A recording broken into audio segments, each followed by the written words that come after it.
Coach James Hale Show is live and local. Live from the J. Michael Studio. 104.3 ESPN Northwest Florida. Filling in this morning, it's Coach Brian Haddad.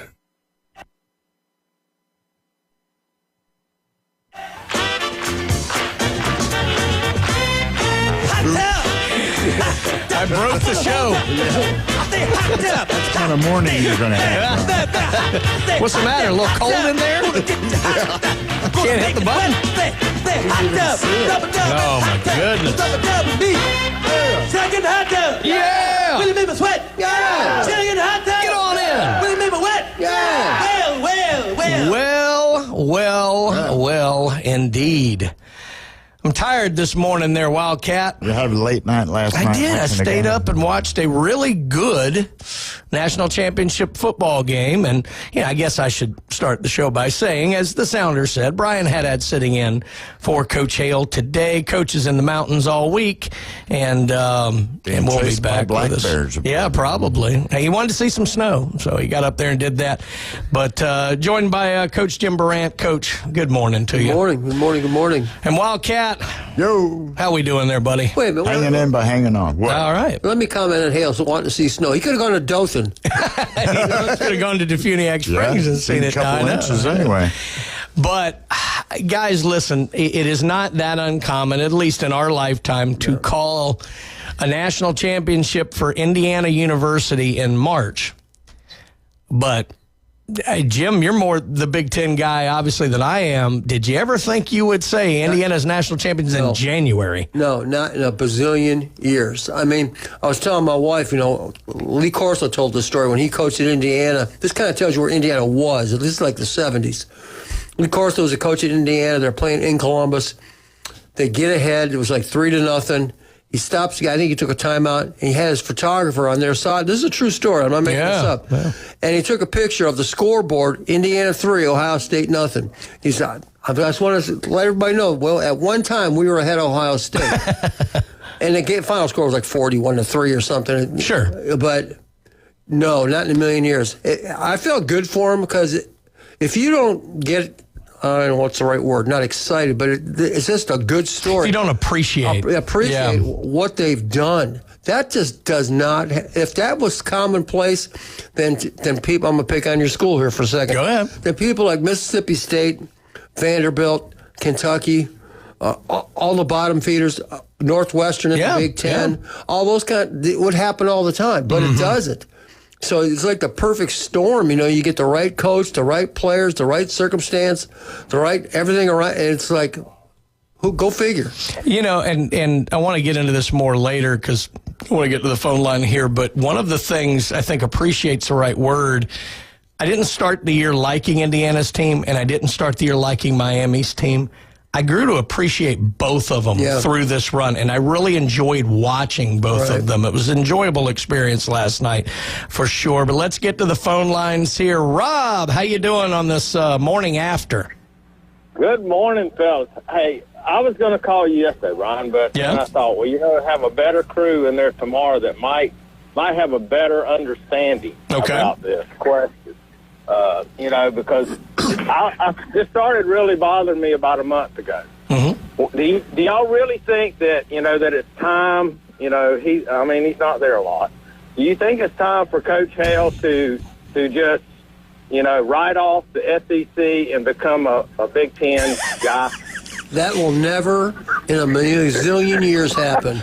I can see him writing off the SEC because he is one of the most famous bandwagon jumpers in the area. God, you think? But what's funny, Rob, if you think, I was thinking about it this morning as I struggled to get going.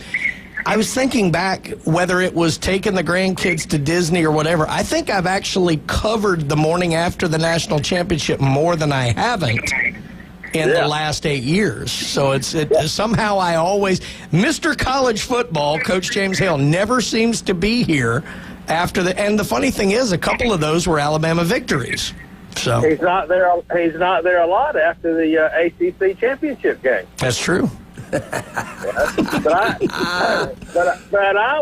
here's my thing is that, the SEC has fell slam off the map this year. they're not even anywhere in the, they just been out for 2 months, 2 weeks now, I think what you have in the SEC this year is you had a lot of good teams and no great ones. You had a good story and a team that got hot in Ole Miss, but no real great teams this year. Whereas I think the Big Ten had, I don't know if you can say 3 great teams, but I think they had 3 teams at a higher level than anybody in the SEC, or at least maybe right there with Georgia. And then they had much more of a drop-off after that, so it was just kind of different that the SEC didn't have that normal 2, maybe 3 teams that really stepped forward. They had kind of 6, 7 in that same range. Well, sometimes they seem like, when those defenses, they say it's like they have 12 or 13 players. Mm-hmm. Last night, I think there was 17 on Miami side. Man. But, there were 5 of them that were wearing white and black stripes. It was, I got to say, though, and we're going to talk about this more, Rob, I don't know if you've ever done this before. I've done it in years where I haven't had a rooting interest in the game. But ESPN gives you about 80 different ways to watch that game, and one of them is Coach's Film Room. And I watched that last night, and I got to say this. Number one, it's fascinating to see coaches dissect this stuff live as it's going. But there are 2 coaches I didn't really know much about that I have a lot more respect for after last night. Steve Addazio, who is more of an offensive line coach, but he had been at Boston College, I believe, last. And then Dave Clawson from Wake Forest. Those guys were really interesting to listen to. Great coaching minds. Well, I can't listen to any of them that are the national broadcast because they let so much crowd noise in there you can't understand what the announcers are saying. So you basically might as well just turn it down and listen to it on the radio. But how much credit card debt do you think has been incurred in the state of Indiana in the last 5 weeks? Oh, my God. Because those guys made their way to every game on this run. That was impressive. Hopefully it's not somebody with somebody's corporate American Express. That's right. Yeah, that'll be an inside joke to the people that kind of pay attention to what's going on in the government world. That is true. But yeah, to me, and I'm all about letting them play. Mm-hmm. But when you launch, hit the quarterback under the chin with the crown of the helmet. Yeah, that was a foul for sure. Right. There's just no way. And they showed it several times and everything else, and I can't believe that the conference didn't stop it and replay it and look at it. And that just was, especially when he's sitting there, spitting blood out and everything else. That to me was the other stuff. Except that big number 70, I thought he was the running back about half the night, because he was so deep in the backfield. Yeah, but, it was. We were talking about it a little bit before the show started. I think overall through the playoffs, they kind of got the officiating right. I agree. I'm glad they didn't kick the kid, even though I thought it was a dirty play. I would have liked to have seen at least some kind of unnecessary roughness penalty, something to at least acknowledge it. Because I didn't like that Lucas didn't get to play the first half in this game. I always hate that as it drags over from one game to the next. But overall, there were certainly calls. There were a few holds that could have been called. There were a few pass interferences that could have been called. But there was nothing to me that was, overly egregious. No one got, completely tackled and it sprung a play or anything. So I think they actually kind of got the officiating pretty right on through the playoff. What do you think?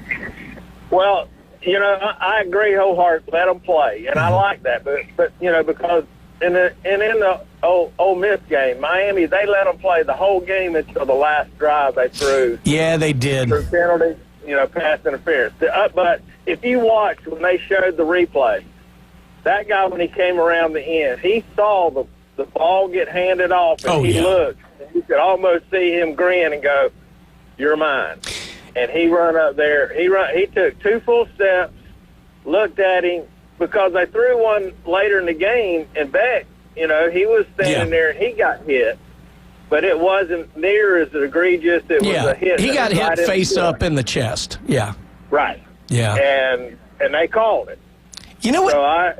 You know what that looked like to me, Rob, and Jim. I want to ask you too, because obviously as a defensive coach, you don't tell your players go out and hurt them, but I think what you do is make sure that quarterback knows you're there early in the game, and you could. To They're me, trying to set the tone. yeah, to me, you could tell early they wanted to hit Mendoza and let him know they were there, and maybe that's how that gets a little bit out of control. Right. Yeah, it definitely. That was definitely a foul. 100%. Oh yeah. And I think that they were egging on, what was his name, Decker. I think they were trying to bait him into taking a little bit extra there. That one drive that they were after the plays, they were mouthing to him and pointing at him. I think they were trying to get him to do something stupid. Yeah, and he never did bite. But that was the only thing is that that was a terrible. Agree.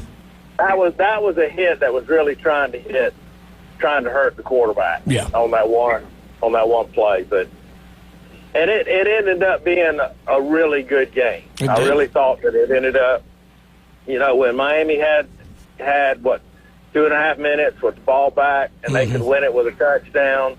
And you knew that. Okay, here we go. Yeah. Is it going to be? This is Beck's time to either be the hero or the GOAT. So, and not the bad goat, not the good goat. Right. So Rob, I had this weird sense, like you said, I think it was 154 or 147 to go. Yeah. Right about It reminded me a lot of the Ole Miss game in terms of they had about the same amount of time. They had to go down the field, but they had just gone down the field on Indiana. And then I was talking to Jim about this before the show started. Indiana, through this entire run, the thing I've been highlighting about them is they don't beat themselves. They don't make mistakes. You have to play almost flawless to beat them. And then all of a sudden, they had a couple of mistakes. The late hit on the quarterback, and I went, oh, my God. You could, like, the whole sense of feeling for me went from, this is like the Ole Miss game. Now they're making mistakes. Miami's going to go down the field to score. That false start when it was 2nd and 1, inside the 10-yard line, you do the false start. You go, oh. I couldn't believe it. He did that.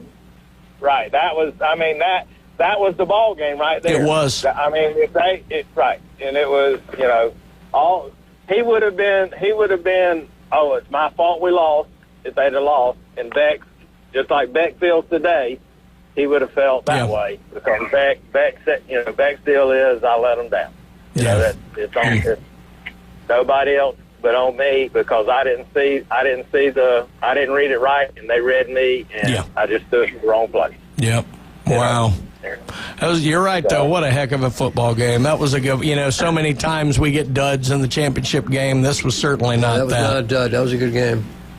Yeah, it was. That was, and I'll say this. I think the playoffs, all but the first week, I thought we had great games. Yeah. To really not have a dog in the fight, to watch good games, I thought it was all pretty good.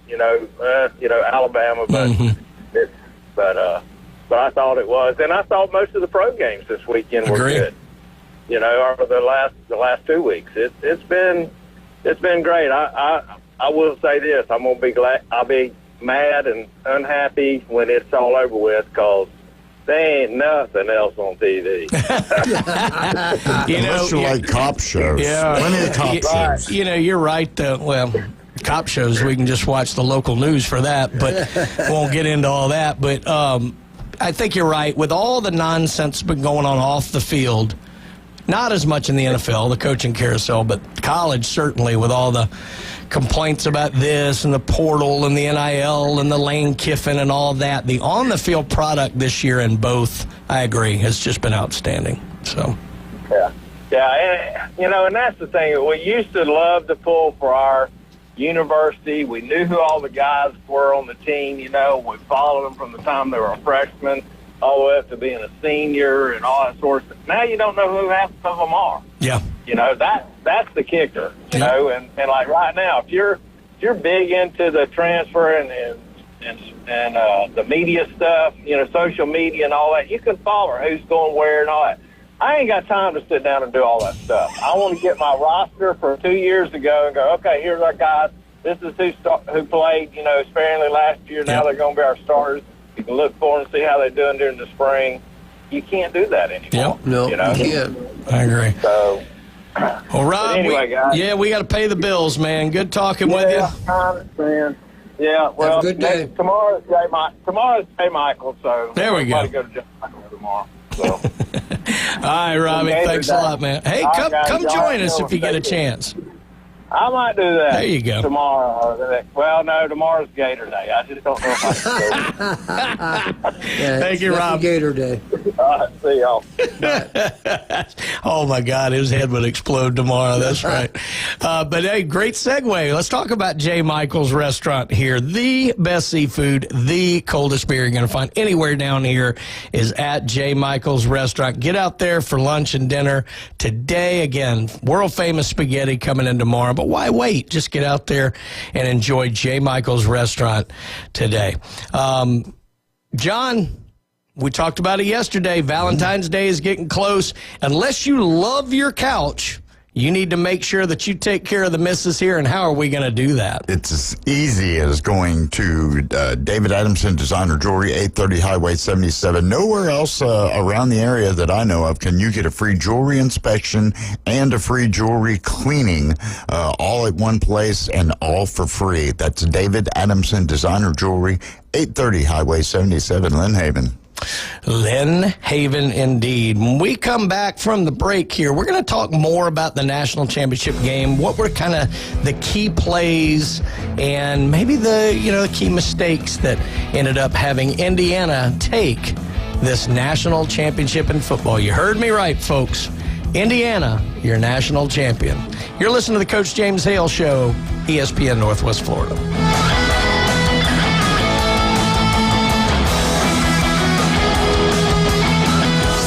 ESPN Northwest Florida. The Dan Patrick Show. Did they benefit from this with Lane Kiffin leaving? He doesn't want us. They kind of rallied around this. And I know it sounds strange that the guy who recruited all these players, built this team, got you in this position. Were you better because Lane Kiffin wasn't your coach last night? It's the Dan Patrick Show, weekday mornings from 9 till 11. ESPN Northwest Florida. This is Joanna with your latest forecast on ESPN Northwest Florida this Tuesday. For this afternoon and evening, mostly sunshine and a high of 57 with a gentle breeze out of the north-northeast at 10 miles per hour. Tonight, partly cloudy skies with lows around 43. Tomorrow, mostly cloudy with a gentle breeze and a temperature near 61. Moving into Thursday, slightly warmer with a high of 67 and partly sunny. This forecast is brought to you by Earthworks of Northwest Florida.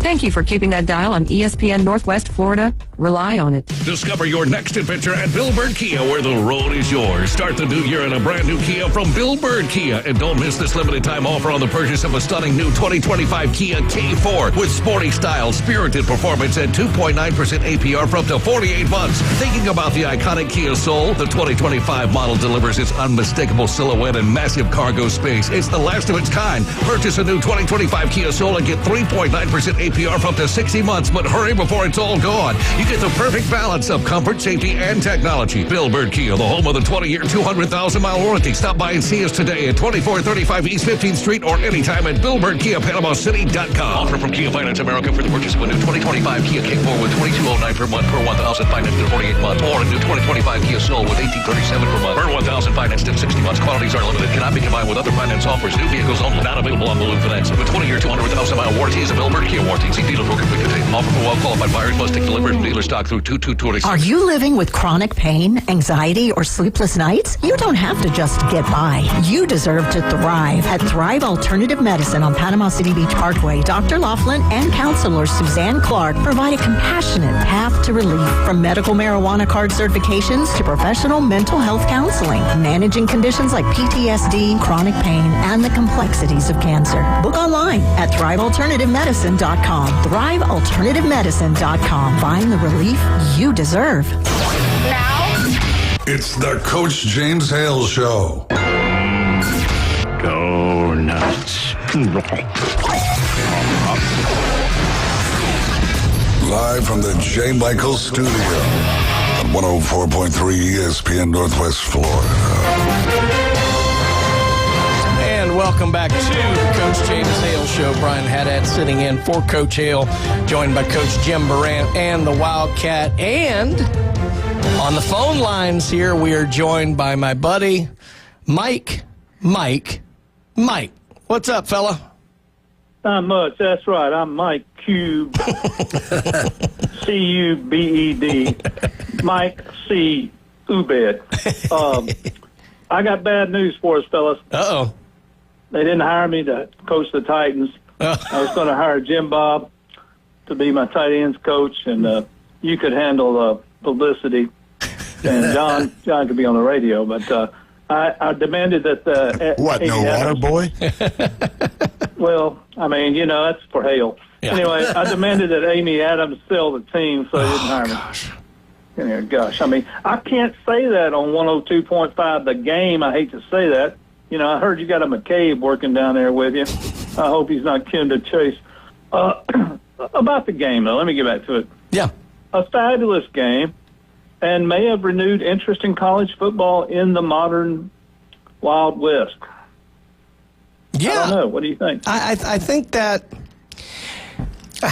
I've heard more people talk this year about losing interest. Now, they're still watching. Right. But, this inability to get behind the changing roster, the thought that money's taking over, I get it. And in a weird way, and I think Miami did a wonderful job of developing a team culture that wasn't just the U is back. I thought they did a really good job of coming together as a team. This was a different Miami team, one I could get behind. But obviously, they were a little more about splashing money, big talent, like that. I think the fact that Indiana won the way they built this team might have brought some people back into, maybe it isn't just the big boys and the big money. I want to confess something to you. Mm-hmm. For the first time since 1981, I respected Miami. Yeah. I liked Kosar and Schellenberger. Yeah. I wasn't a big Jimmy Johnson fan. He gets amnesia. Sure. He in the 30 for 30 about the convicts and Catholics. Yeah. He forgot that Tennessee beat the hell out of them at the end of the year. And then they also get amnesia about Alabama beating the hell out of them. Yeah. In the Sugar Bowl.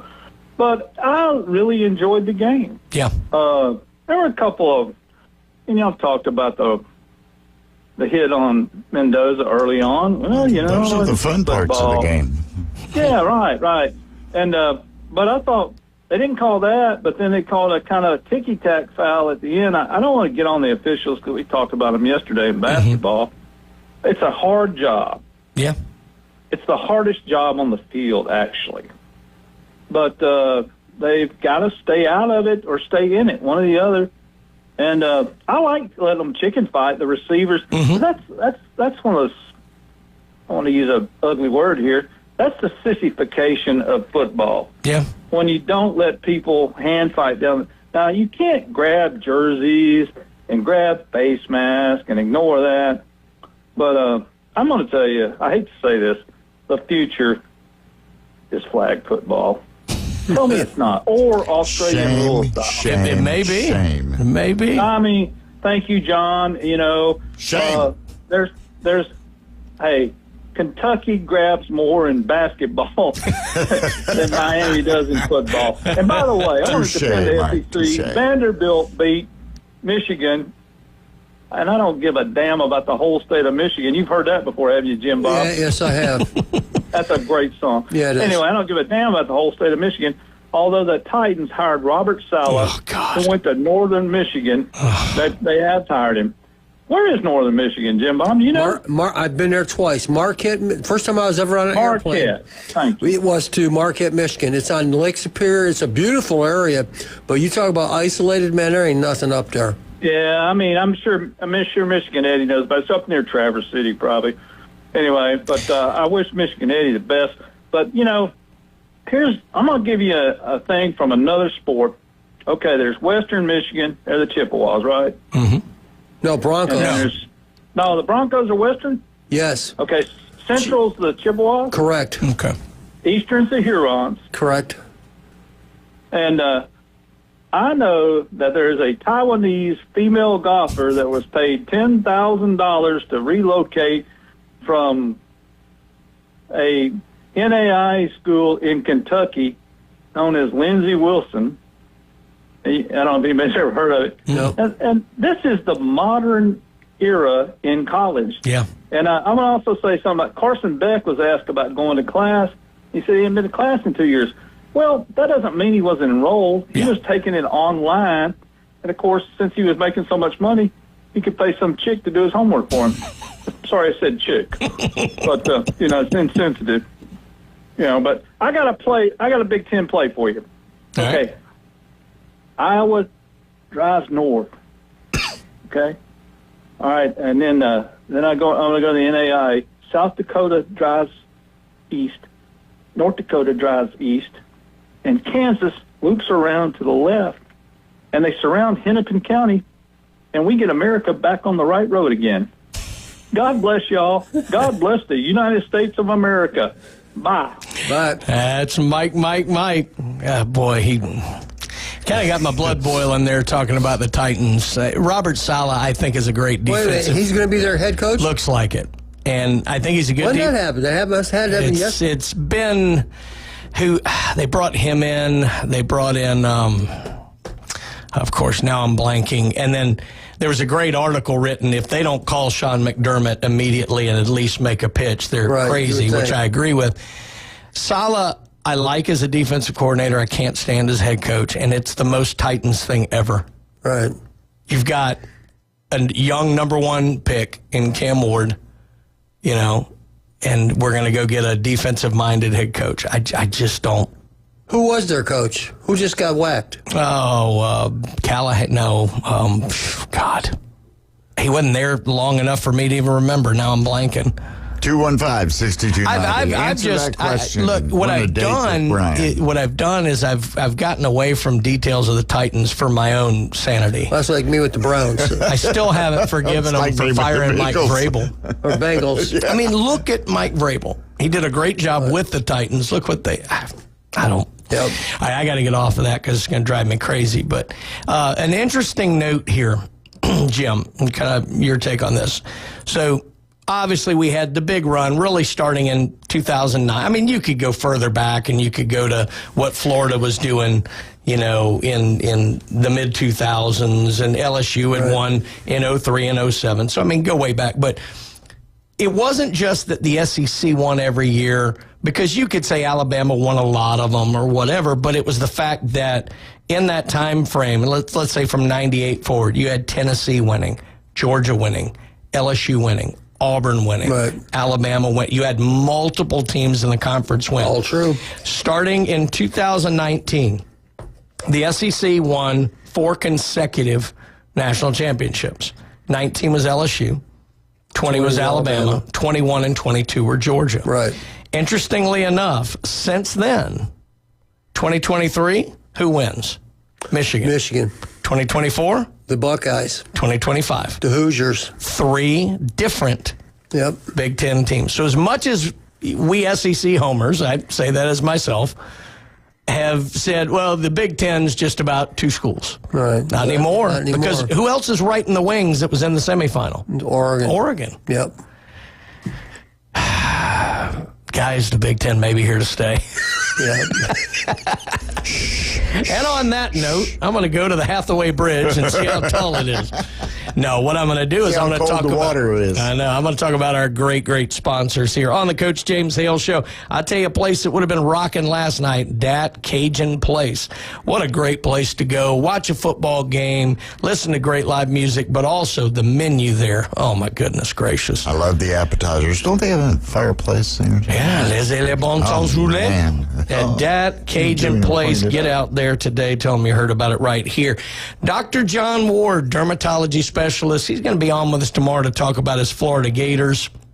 But listen, skin cancer, it is just, it is so unnecessary because we have the tools to defend against it. But 1 in 5 will develop it in their lives. We live in paradise. It doesn't have to be one of those sentences where we become a statistic. In fact, if you're listening to us right now, Dr. Ward and dermatology specialist has an office near you.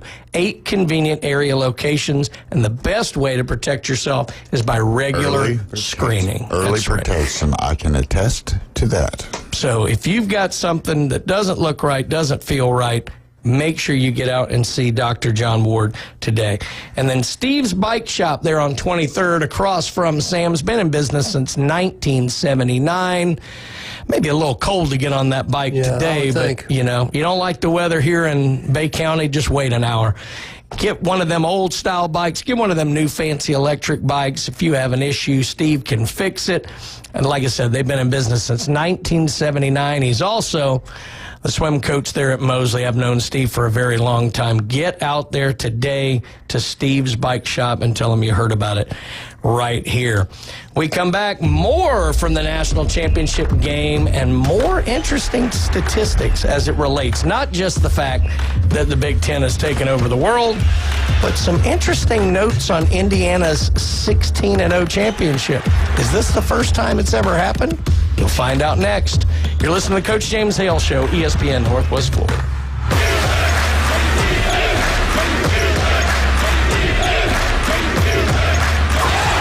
104.3 ESPN Northwest Florida is your spot for college basketball. And it goes in at the buzzer. Got it. Listen to select games from the LSU Tigers, Florida Gators, the Auburn Tigers, and the biggest games around the country play here. Three-pointer, puts it in. Oh, we saw that coming, Raph. The most live college basketball in the Panhandle. Game is over.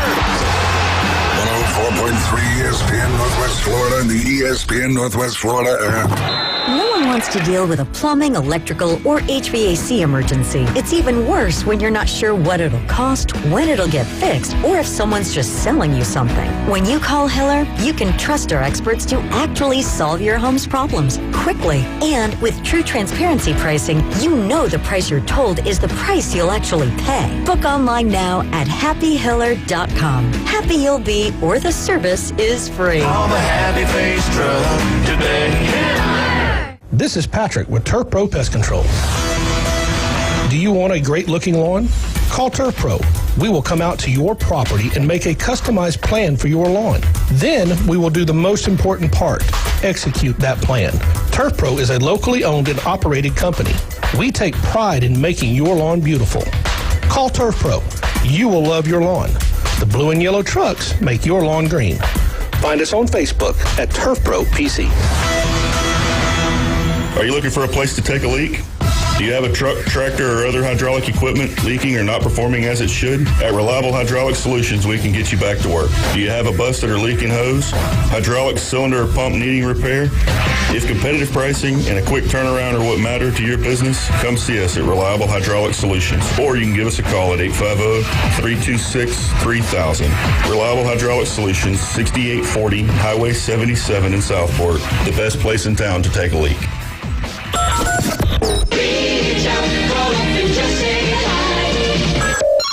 Give him a call. Phone lines are open. 850-215-6290. The Coach James Hale Show is taking your calls live and local from the J. Michael Studio.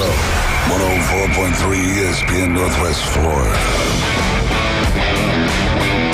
And welcome back to the Coach James Hale Show. Brian Haddad sitting in for Coach Hale. So let's look at, now that we are through the college football season, and let's do what we do. I'm not going to say let's look ahead to next year yet. We'll save that for tomorrow. But let's look at what we actually saw this past year, because on the afternoon show yesterday, one of the questions came up is that will Indiana kind of be considered one of the best teams in history if they, and now that they have won.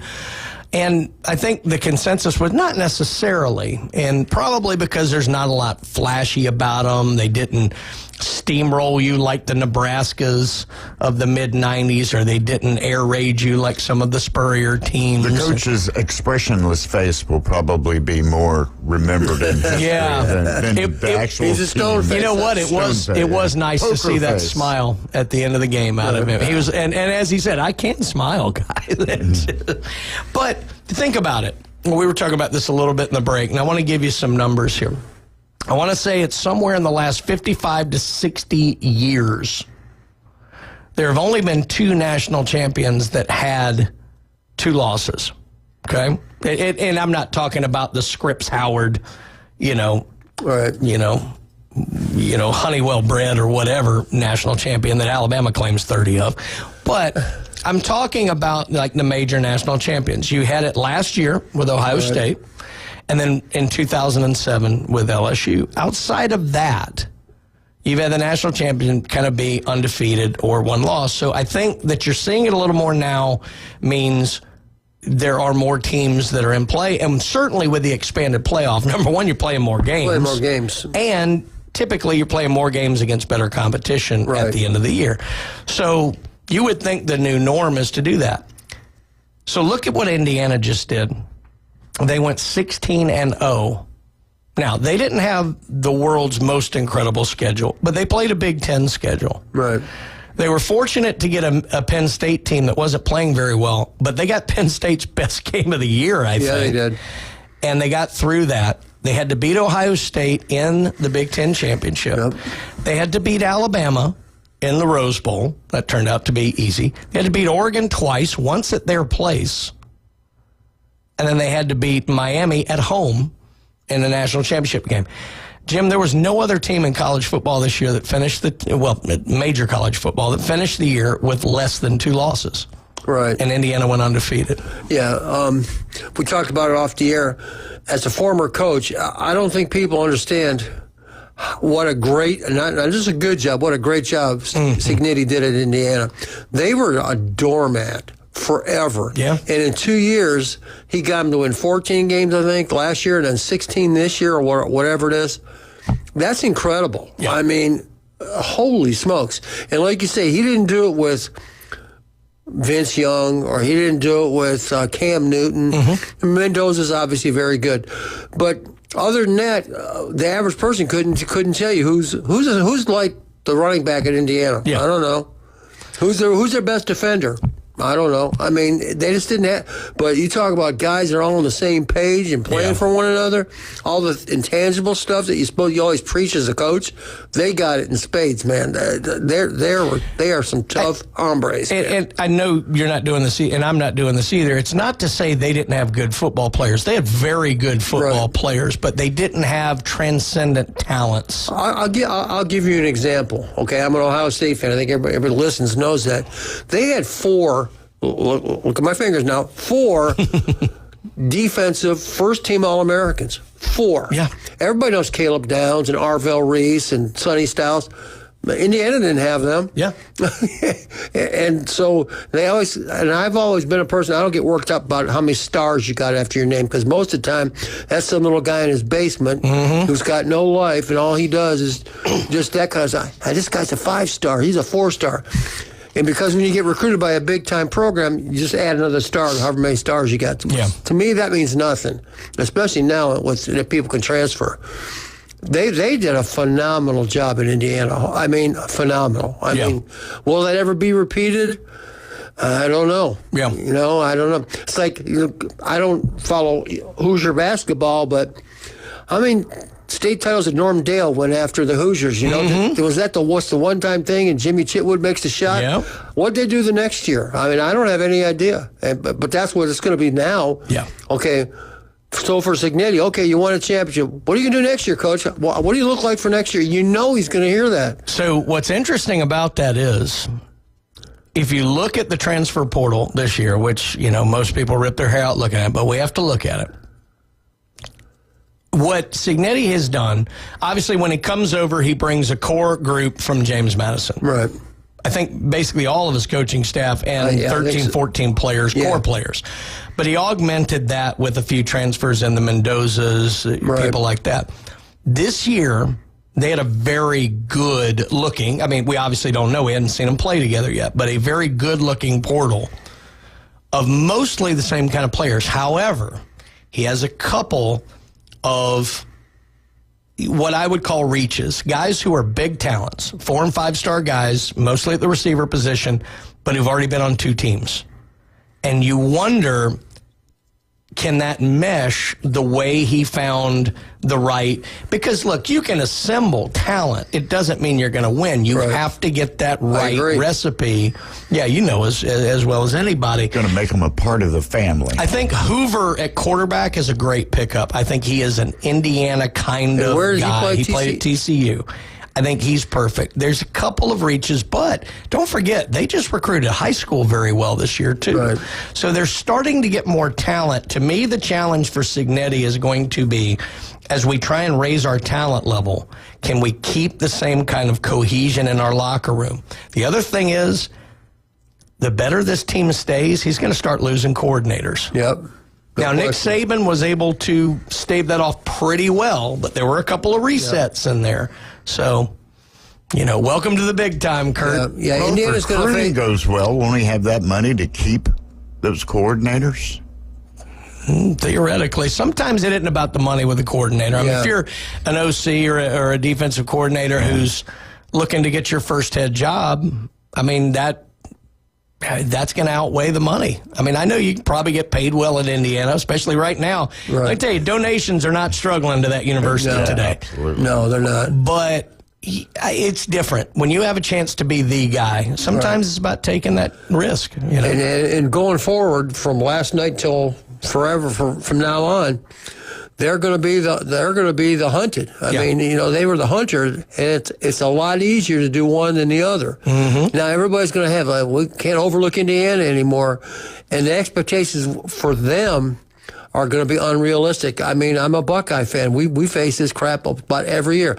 Because you go online, if you don't win 50-0, and it's not a shutout, and it's not, you got 6,000 yards on. I mean, people are upset. Yeah, that's going to happen in Indiana. That's 100% true.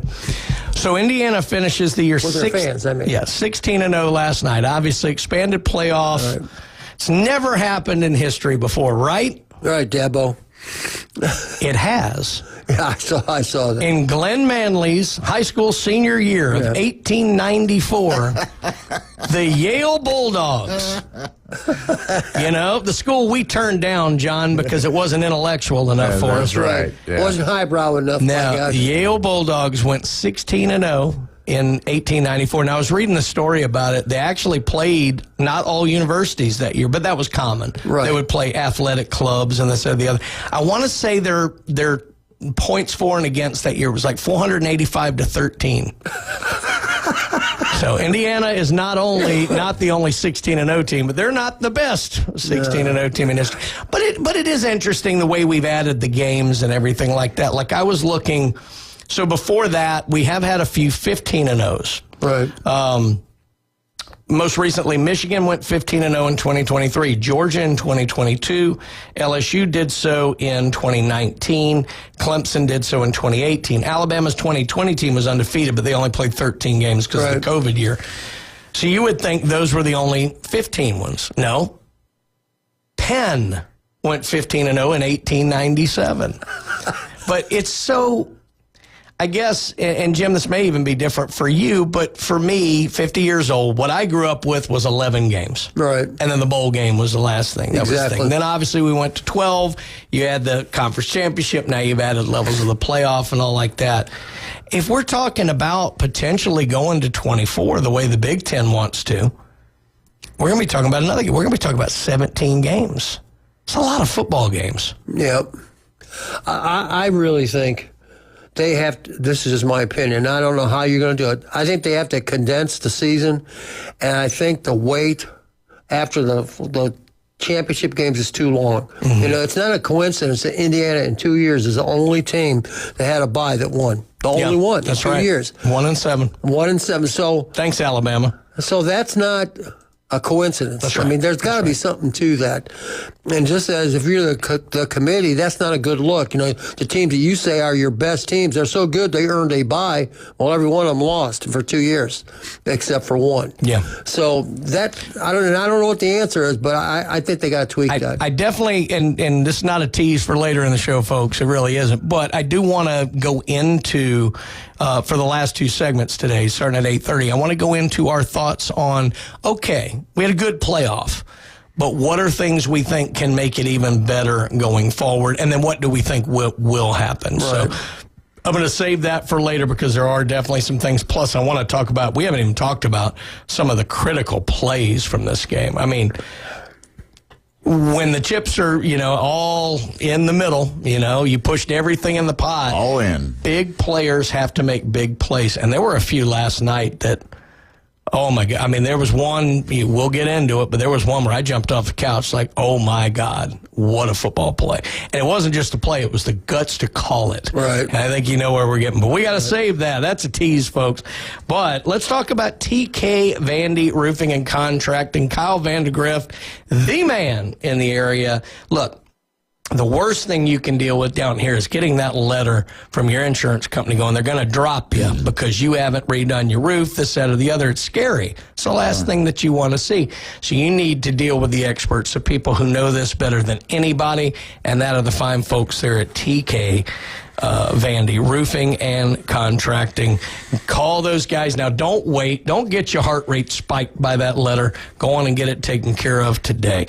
Turf Pro Pest Control. Had a great time with Patrick in the studio yesterday. Learned a lot about cheerleading yesterday as well. No, I mean, see, it's amazing what's going on with all that stuff now, and it's a burgeoning sport at the NCAA level. But Patrick did a great job with us yesterday, but not nearly as good a job as he does on your lawn. He will keep those unwanted pests and insects out of your lawn. And like he said, don't wait around. Now's the time to be planning and preparing for that spring lawn, that summer lawn. You need to be after it right now. So he also said it would be nicer to work a little bit in the cold than it is in that crazy hot summer. So get him out there and make him eat those words. And then Max Fit Sports Nutrition. I don't know where Jason is now, so I hope he's taking his product and feeling better. But Max Fit Sports Nutrition, look, you want to look better, you want to feel better. If you're a young athlete in the area, you want to get bigger, stronger, faster, you need to talk to Jason. There is nobody who knows this stuff inside and out better than Jason Kowaleski, and he's got 2 great area locations for you. Pier Park North, next to Dick's Sporting Goods there on the beach, and in the Del Coronado Village there on 23rd Street in town. You can try it before you buy it at Max Fit Sports Nutrition. We come back, we're going to go over to Tallahassee, talk a little Seminoles and what they can do to become the next Indiana. Gonna take a little work here. You listen to Coach James Hale Show, ESPN Northwest Florida.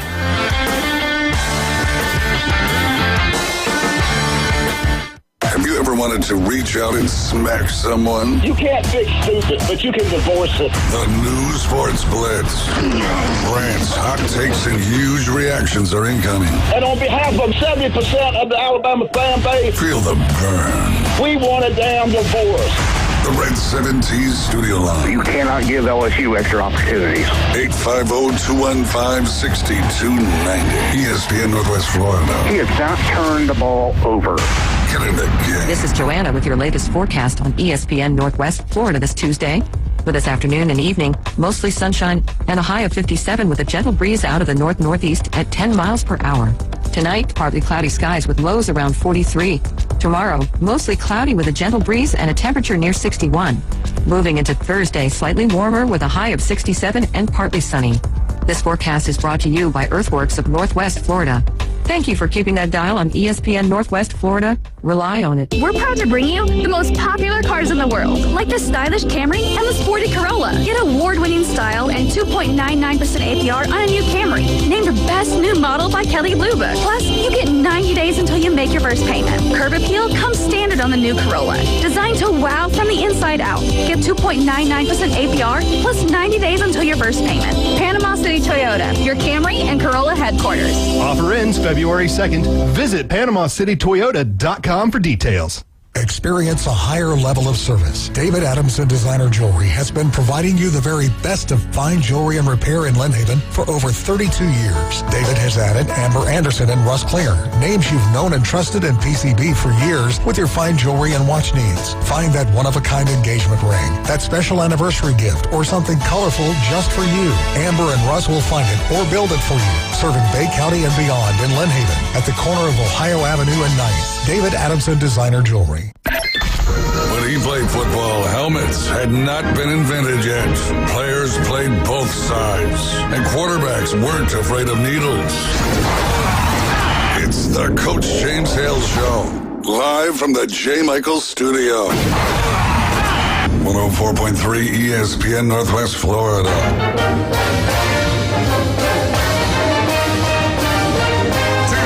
Florida State, Florida State, Florida State. Woo!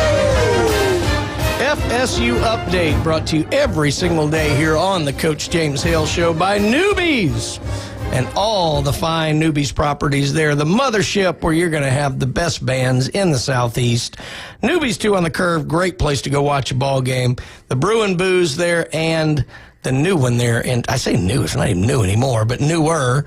They're in St. Andrews, where if you're lucky, you can watch Glenn Manley stumble out every single evening. Newbies. Look, you're always going to have a great time at Newbies, but make sure that you go out there and you thank John and Charlotte for everything they do for the area, not just in providing us a good time, but also in all the charitable work they do. And Miss Charlotte, she loves her Seminoles. Jim, what do we got going on? I know it seems like nothing right now, but what do we got going on over there? There's always something going on. I'm going to talk about, with the transfer portal now. The big thing is you got to get a quarterback. You got to get a quarterback. And the guy I'm going to talk about, I don't know if he's going to be the answer, but it's an interesting answer because, they've tried old DJ Ukulele a couple years ago. Abject failure. Travis was very good. Yep. Castellanos was hot and cold, but got hurt and never really knew exactly what you're going to get. But the search is always out there. It's like Indiana Jones in the Holy Grail. You're always looking for that prize. This is the guy that's going to turn it around. And again, I was more excited about this until I saw his size. But his name is Malachi Marshall. Okay. And he's the #1 junior college ranked quarterback in the nation. Okay. He's out of South Carolina. He played 1 year at Stony Brook at FCS. That's in 2024. I don't even know where Stony Brook is, to be honest with you. If I had to guess, I'd say New York, but I could be wrong. Yeah. But he played at Stony Brook, played a little bit, played about 6 games. And then he went to Iowa Western, a junior college, and led them to the national championship. And he threw for all kind of yards, a lot of touchdowns, as you would expect. He's the #1 junior college quarterback. I was all excited about this. I was more excited, man, is a better way to say it. He's 6'2", 170 pounds. Wow. Now, do you remember the kid that they had? I think his name was Blackman at South. Yeah, James Blackman. He's like 6'5", weighed like 115 pounds. Yeah, it was a rail. Yeah. I think this is going to be, hopefully they'll put some meat on his bones. People, 170 pounds playing quarterback in a big-time football. He's going to take some shots now, especially on a team that only won 5 games.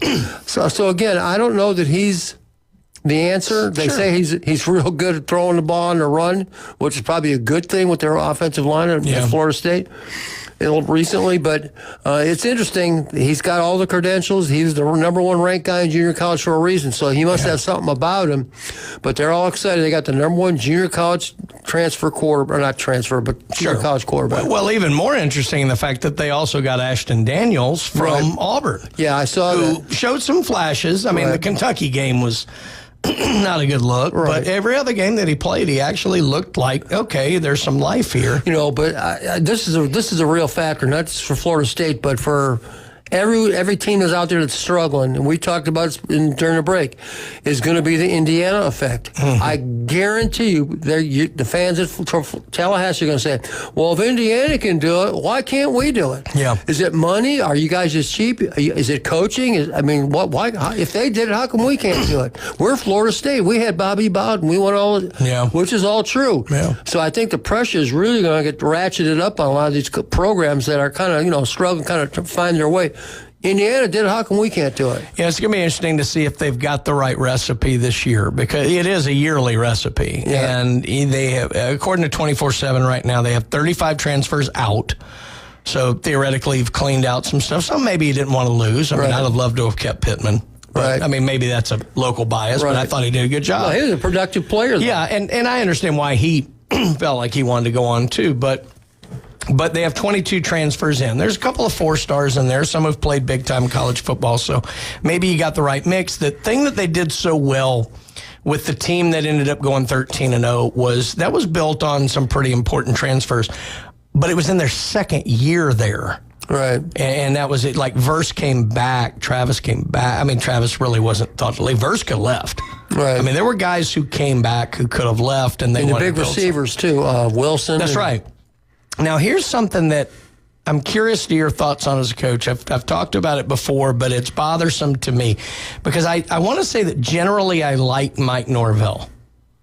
I do. I think he knows football. I think he's a great motivator. I think he can recruit well. His energy, players always talk about. But here's the one thing that I've seen that gives me pause, and I don't know if it's a personality trait or if it's something that can be fixed. But if you look at every year he's been there, save the 13-0 year. You could talk about the bowl game against Georgia, but there were a billion factors to that game. Every year, they've had something go wrong early, and the wheels have come off of the entire team. Right, that's true. Last 2 years, for sure. And you can see it in Norvell that he wants to win so badly, but you can almost see it in his face of, like, when it goes bad, when everybody's looking to you and you look lost, I think that's what's happening. I don't know any other way to say it. When it happens with such diverse, different groups, you got to look for the one thing that is common. Right. And he's the one thing that's common. It happened the year before they did that when they had kind of the run where the Jackson State game and this, that, or the other fell off. The next year, after the 13-0, they go out to Ireland. They played Georgia Tech well, but they lost. After everybody thought, oh, my God, here we are. We're going to make another run. Boom. That season went to hell, 2-10. Yeah. This year, they come out, they beat Alabama. Big game. I mean, they didn't beat a scrub Alabama team. They beat Alabama's brains in. Right. And they were playing good until that Friday night game at Virginia.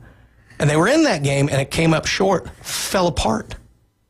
So that's the thing that worries me. And do you think, Jim, that's something you can... Sorry about that. Do you think that's something you can fix as a coach?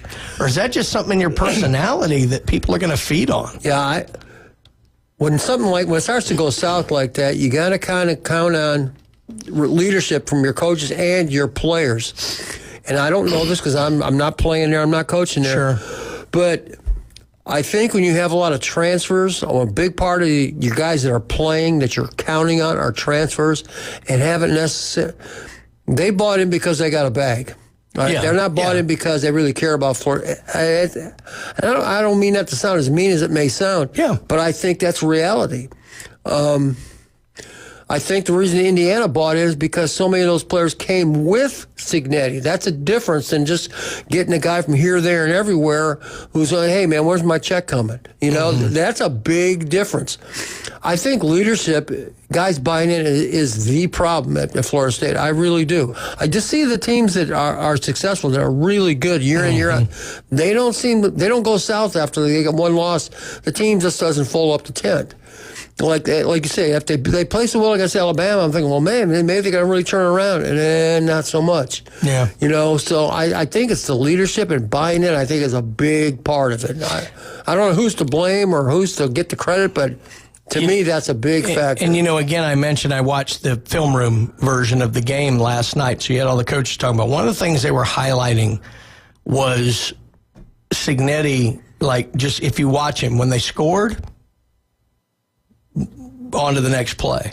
Right. When something bad happened, on to the next play. Like, he had the same... You could tell he was thinking about the next thing. Yeah, okay, I mean, but he had the mannerism of quiet, calm, okay, we're still in. And if you watch the way Indiana played all year, they never looked flustered. Except for a few raised eyebrows. Yeah, I mean, you could tell. I mean, look, if they had the close-up, you could see he was boiling on a few things, but he projected that. And one of the things Dave Clawson talked about last night that he did not like in the game, and some of it I think was bad play calling, he didn't love Carson Beck's body language because he's like, everybody's looking to you on that offense.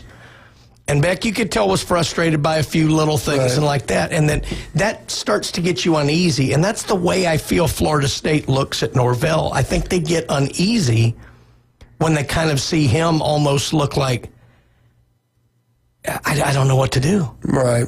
And it's a shame because I do think he's a good football coach, but he got to get that sorted. Yeah, I don't know what the answer is. I really don't.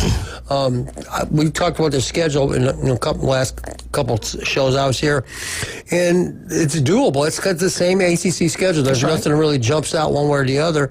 They're playing Alabama at Alabama. They got New Mexico State, and I think another cupcake, I can't remember. So they'll have a chance for some wins, but man, you just gotta have guys buy in, and I don't think they have that yet. They may. I hope they do.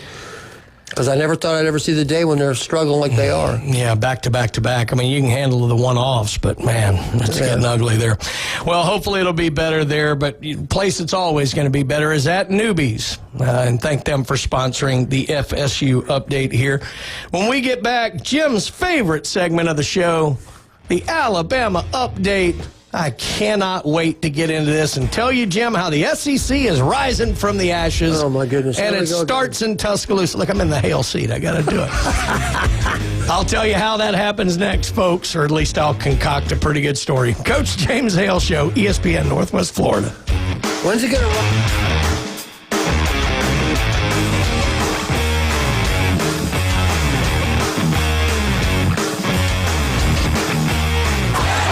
104.3 ESPN Northwest Florida is your spot for college basketball. And it goes in at the buzzer. Got it. Listen to select games from the LSU Tigers, Florida Gators, the Auburn Tigers, and the biggest games around the country play here. Three-pointer. Clutch it in. Oh, we saw that coming, Rap. The most live college basketball in the Panhandle. Game's over.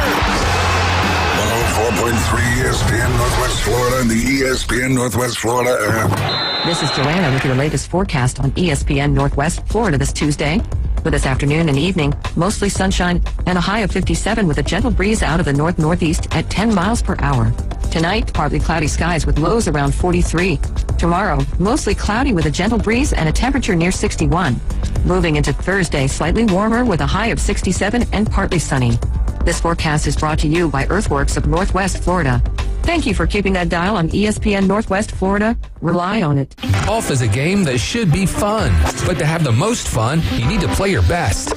That's where the experts at Golf Plus come in. Their friendly staff will guide you through the buying process, answer all your questions, and can help with any repairs you need along the way. Golf Plus is your custom fitting, club repair, and golf retail shop. Golf Plus staff is non-commissioned and will work with you to find the best product for your game, just like they've been doing since 1988. Golf Plus in Panama City Beach. Fitting, repair, retail. That's Golf Plus. WGSX Lynn Haven, W Field Q Port St. John. Powered by Panama City Toyota. ESPN Northwest Florida. Reliable Coffee Products is proud to be the exclusive dealer in Northwest Florida for Kyocera office equipment. Reliable Coffee Products has been committed to providing professional, personalized service for the last 35 years. They understand that the right equipment does not always fall within today's budget requirements, so they offer several options for the equipment you need today for the growth you expect tomorrow. Call James Mothers at 784-6601. 784-6601. Reliable Coffee Products on Harrison Avenue, just north of Bay High School. This is where heroes are created, legends are born, and dynasties forged. The Sports Talk Master, ESPN Northwest Florida. Now back to the Coach James Hale Show inside the J. Michael studio. Filling in this morning, it's Coach Brian Haddad.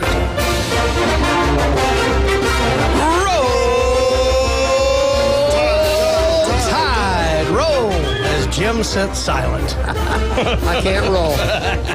Alabama Update brought to you on the Coach James Hale Show by Steverson Air Conditioning and Heating, I must say, in this winter week or whatever that we always run into here in Bay County. But Steverson Air Conditioning, they are the absolute best. Go local. Don't deal with a national company that just sees you as a number.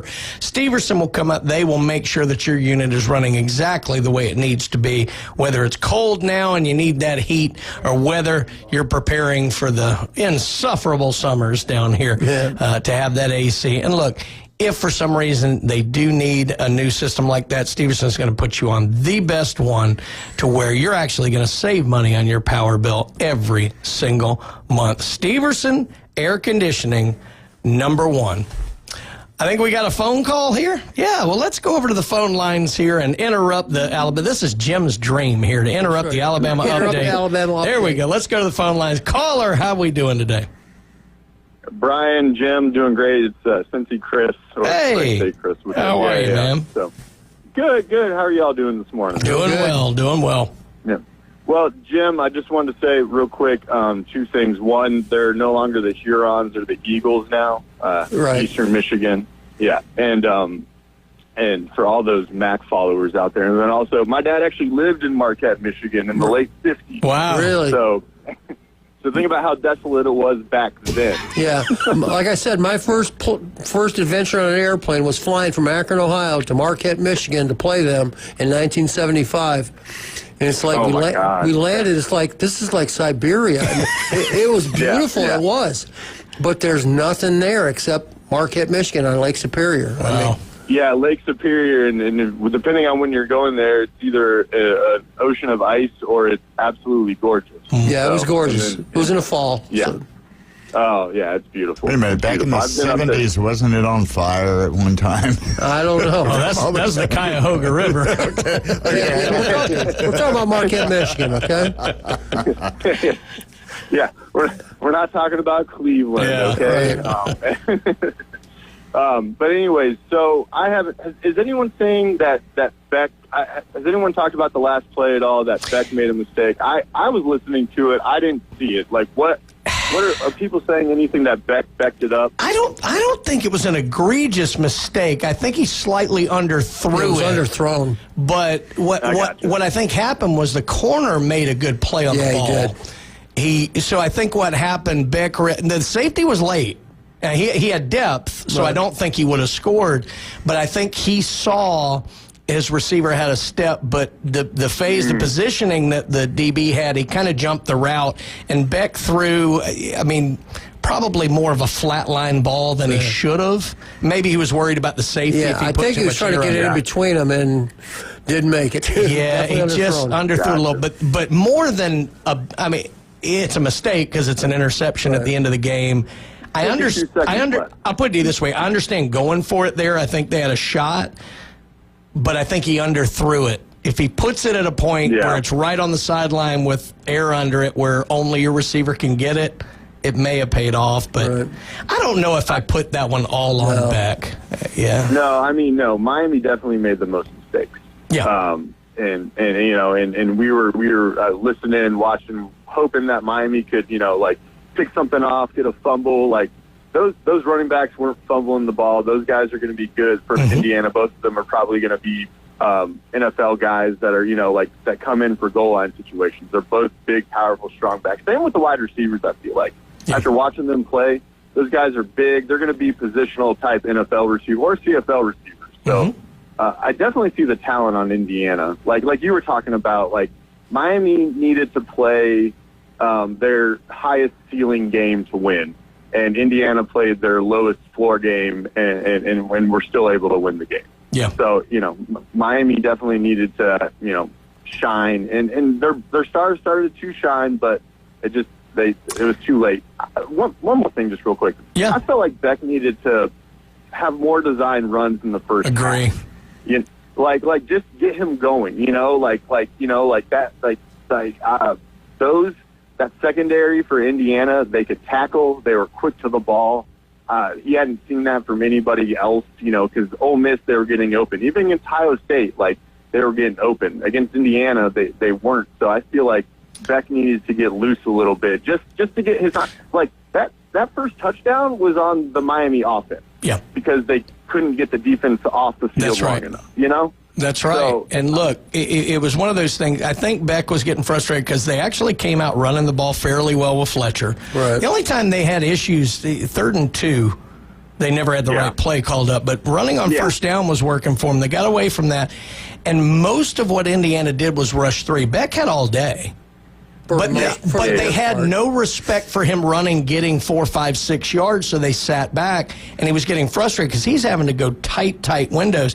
If maybe this is Beck taking off, or if they designed a few runs, you do maybe freeze a few of those linebackers, and now some lanes open up. But you could tell, and they were talking about it on the broadcast, how frustrated he looked. Yeah. You know? Yeah. He looked to the sideline a couple times. I didn't see that before, and he was just ticked off, you know. But, I mean, you know, he wasn't showing up the coaches or anything. He was just ticked off. Right. You know, that was a third. Yeah.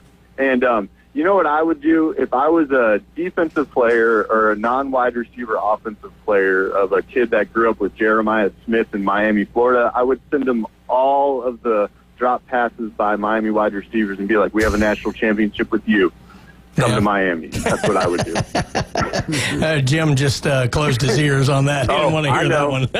I know. I hope Jim watched them show the clip of Jeremiah Smith hugging all of the Miami players after the Cotton Bowl, and they had to get a assistant coach out there to get him back in the locker room. Right. So I hope he saw that. So it's a scary prospect nowadays. When you see that, you start wondering, wait a minute. Wait a minute. Yeah, I know he's not.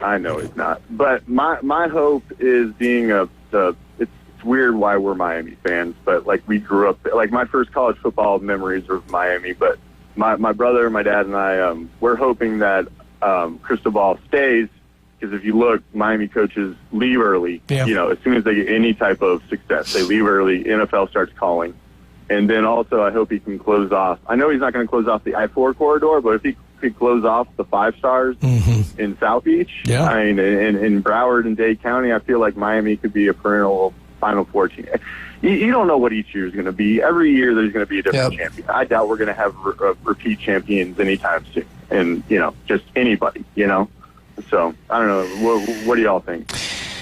It's hard to say. I mean, you might get the 2 year, especially if you have kind of that, you know, transitional talent. But, you know, with the fact that, again, now what we've seen is one of the worries we had when we started talking about this NIL era is just, the big guys are just going to get bigger. It's going to eliminate out everybody. And what we've seen has been That's not true. The opposite. Indiana has made it work. Right.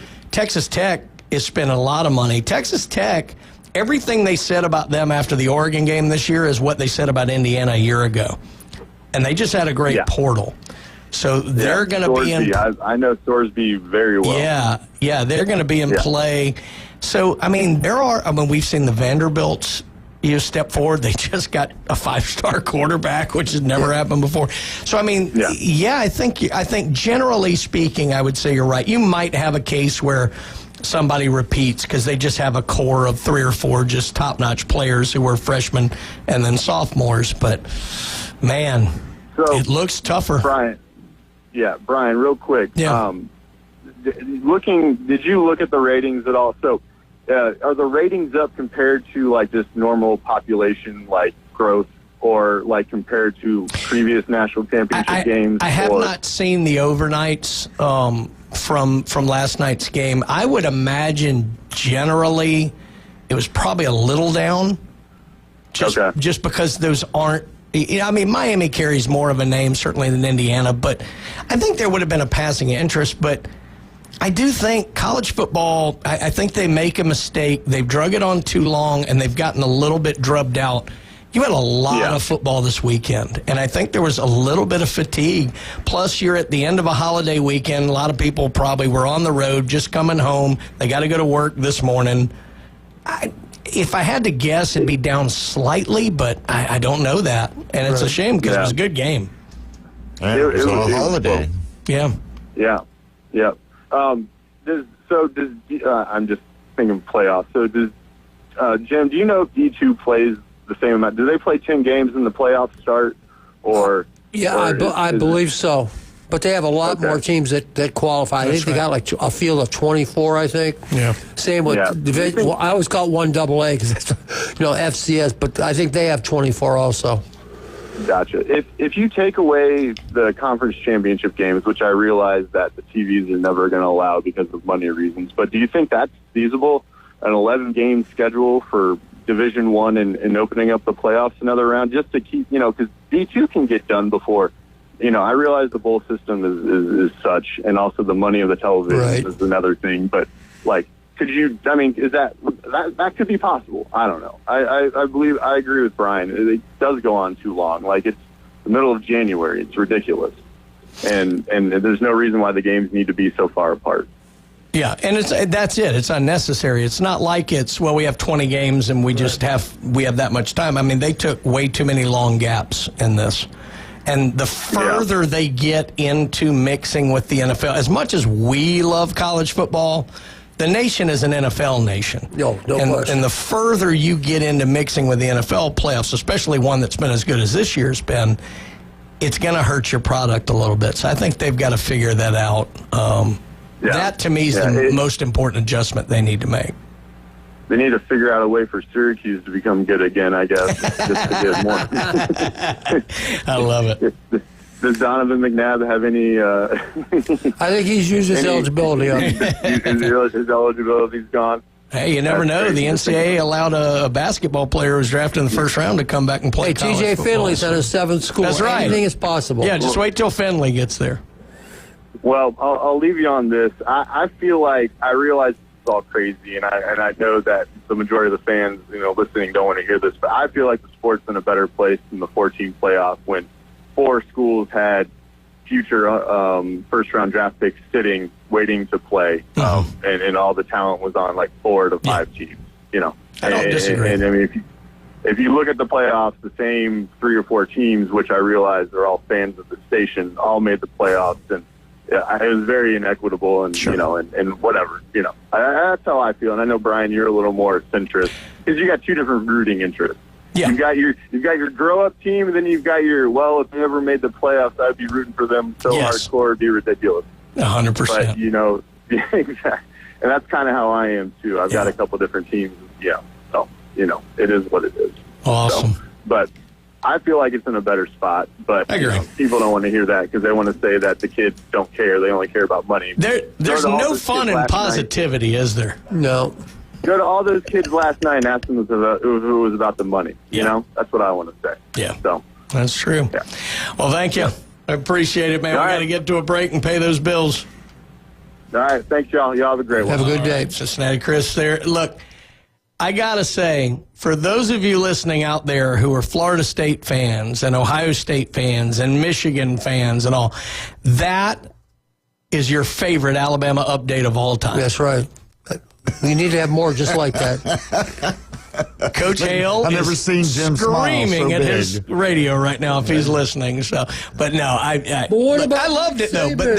But I'll be perfectly honest. That was great conversation. I loved that, and I think he's right. I think college football is in a pretty good place overall. There's some tweaks. There's some things we got to do, just like anything else. At least till tomorrow, and then we'll go into everything we hate again. But we'll get into that. So, but the Alabama update sort of was brought to you by Steverson Air Conditioning. Make sure that you get out and see them. We've run really long here, so let's go on and get to a break, Johnny, and then we'll see if we can interrupt the Auburn update next. You're listening to the Coach James Hale Show, ESPN Northwest Florida.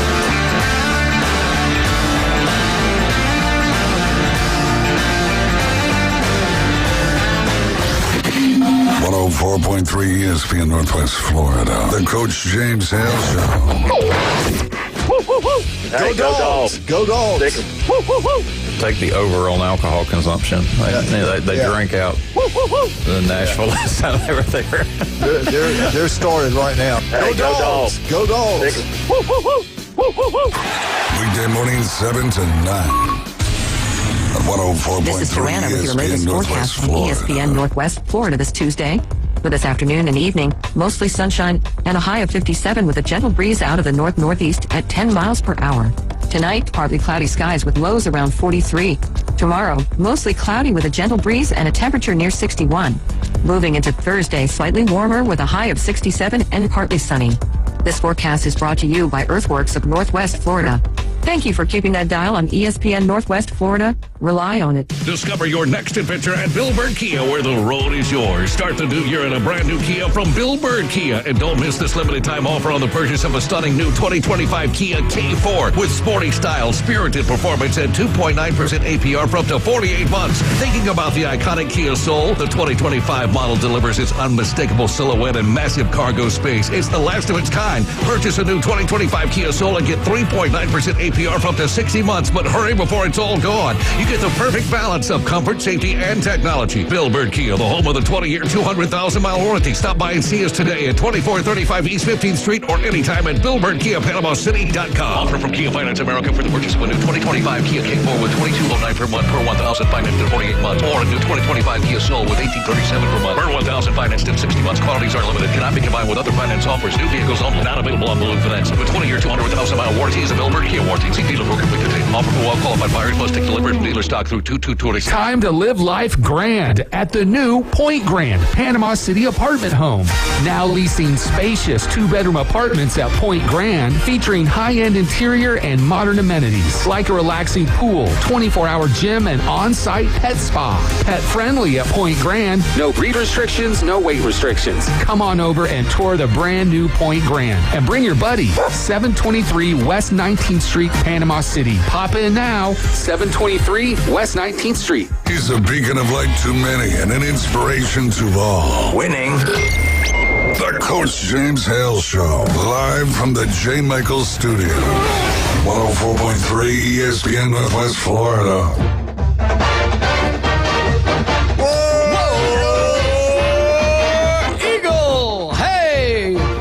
Auburn Update brought to you here on the Coach James Hale Show by Beef O'Brady's in Lynn Haven.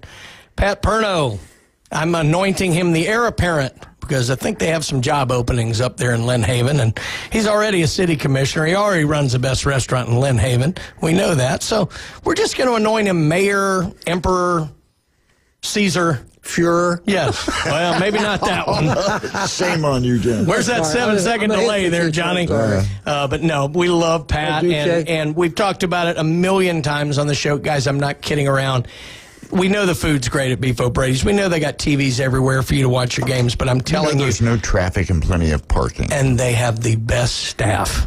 They have friendly, knowledgeable. They are great, great people. Pat runs a wonderful restaurant there, and he sponsors the Auburn Update for us every single day here. Now, coming off of what's surely his favorite Alabama update, he is now going to turn in his favorite Auburn update, and we're going to the phone lines again and talking to our buddy, Michigan Eddie. Eddie, how you doing? Go Blue Truck Kids, Eric Brown, Twins Baseball. Hey, good morning, fellas, on this 46 degrees, it's warming up, eh? Yeah, it's darn near summer. I'm taking my mom to the airport today, and I guess it's 1 degree up in Michigan. Oh. Flying from 46 to 1 with the wind chill. And schools are closed up there because it's so cold. Oof. So, anyway. Make sure you get some de-icing on the wings. Yeah. Make sure you do that. That'll be bad if they don't do that. Yeah. But that'll be more up in Detroit than down here. I got to tell you, so this ties in with Jim a little bit, too, in that, you know, me being a Southeastern boy my whole life, I mean, my most northern foray in my life was Nashville, Tennessee. I considered that the North. But I had a junior national championship meet in Columbus, Ohio, probably about 10 years ago. And flying back, first flight out of the Columbus airport, coming back here, and it was their first real snow of the year, and sitting there waiting for 45 minutes for them to de-ice your plane, and then going, all right, guys, here we go. There ain't enough drugs in the world for me to feel right. Yeah, there's no ice on the wings now, guys. We're going to go. It's commonplace up there. You're used to it. When I was flying B-1s, you know, up at Diet, they have de-ice every now and then because we get snows up there in the hill country, you know, up there. So it's no big deal, man. You know, you'll be all right. You'll be all good. But you Southern boys are a different breed than us northern cats. 100%. So it is what it is, you know. I will wear my badge of fear from that flight. That was one, like I said, ain't enough Dramamine, there ain't enough whatever could knock me out. That one was a little squirrely until we got in the air for me, but, you know, they did a great job. But yeah. All right. Well, what'd you think of the game last night, man? I thought it was all right, but, you know, you guys know my health story. I got MS too, right? You know, but I was like, am I watching a football game or am I watching a Mendoza show pan on his parents like every 5 seconds? It kind of got old. We're all about a good feel-good story, you know, but it's like it gets old. We all know the story and all that, But it's about the kids on the field and all that. Like, every once in a while, fine, you know, we need that. But, I mean, when I was watching, it was like every 15, 20 seconds when the Indiana's offense was on the field, we were seeing his parents. I'm like, dude, I mean, enough's enough. But I got something about Signetti. I'm starting to warm up to him. He's like the new Saban, you know? But, I mean, this dude's going to his tombstone. They always say, so what do you, after one, they go, what do you do after one? And he has that big smile, like, I'm going to go have a beer. You know, after every win. I mean, dude, he seems like, I thought he was an arrogant dude. Agree. And I'm starting to warm up to kind of like I warmed up to Saban. And I tell you, I wouldn't mind any of my kids playing for him. I think he's a good dude. My favorite thing in this whole run through the playoffs is I'm kind of like you. I thought he was kind of an arrogant jerk most of the last year and this year. And I really came around to Signetti. I really enjoyed getting behind this Indiana team. They were fun to watch and how disciplined they were. I enjoyed what Jim said earlier. There's a lot of Miami teams in the past I have not liked. I liked this team. And God bless me for this. I loved Ole Miss's team this year. So I really enjoyed this path through college football's playoff because I found a lot of things easy to rally around this year, which I thought was fun. And it gave me more interest in the game last night that I probably normally would have had not having a direct rooting interest.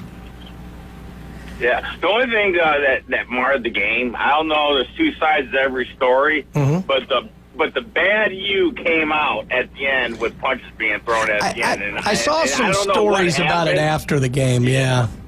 Yeah, I mean, it's just like, well, there's the you doing the you things again, you know what I mean? And it was a pretty good game to watch, you know, field goal with Cristobal, you had Irving, Michael Irvin on the sideline, Ray Lewis, you had Andre Johnson, everyone. Yeah. You know, and it was good. They all came together to start bringing the U back. And here's another thing, too.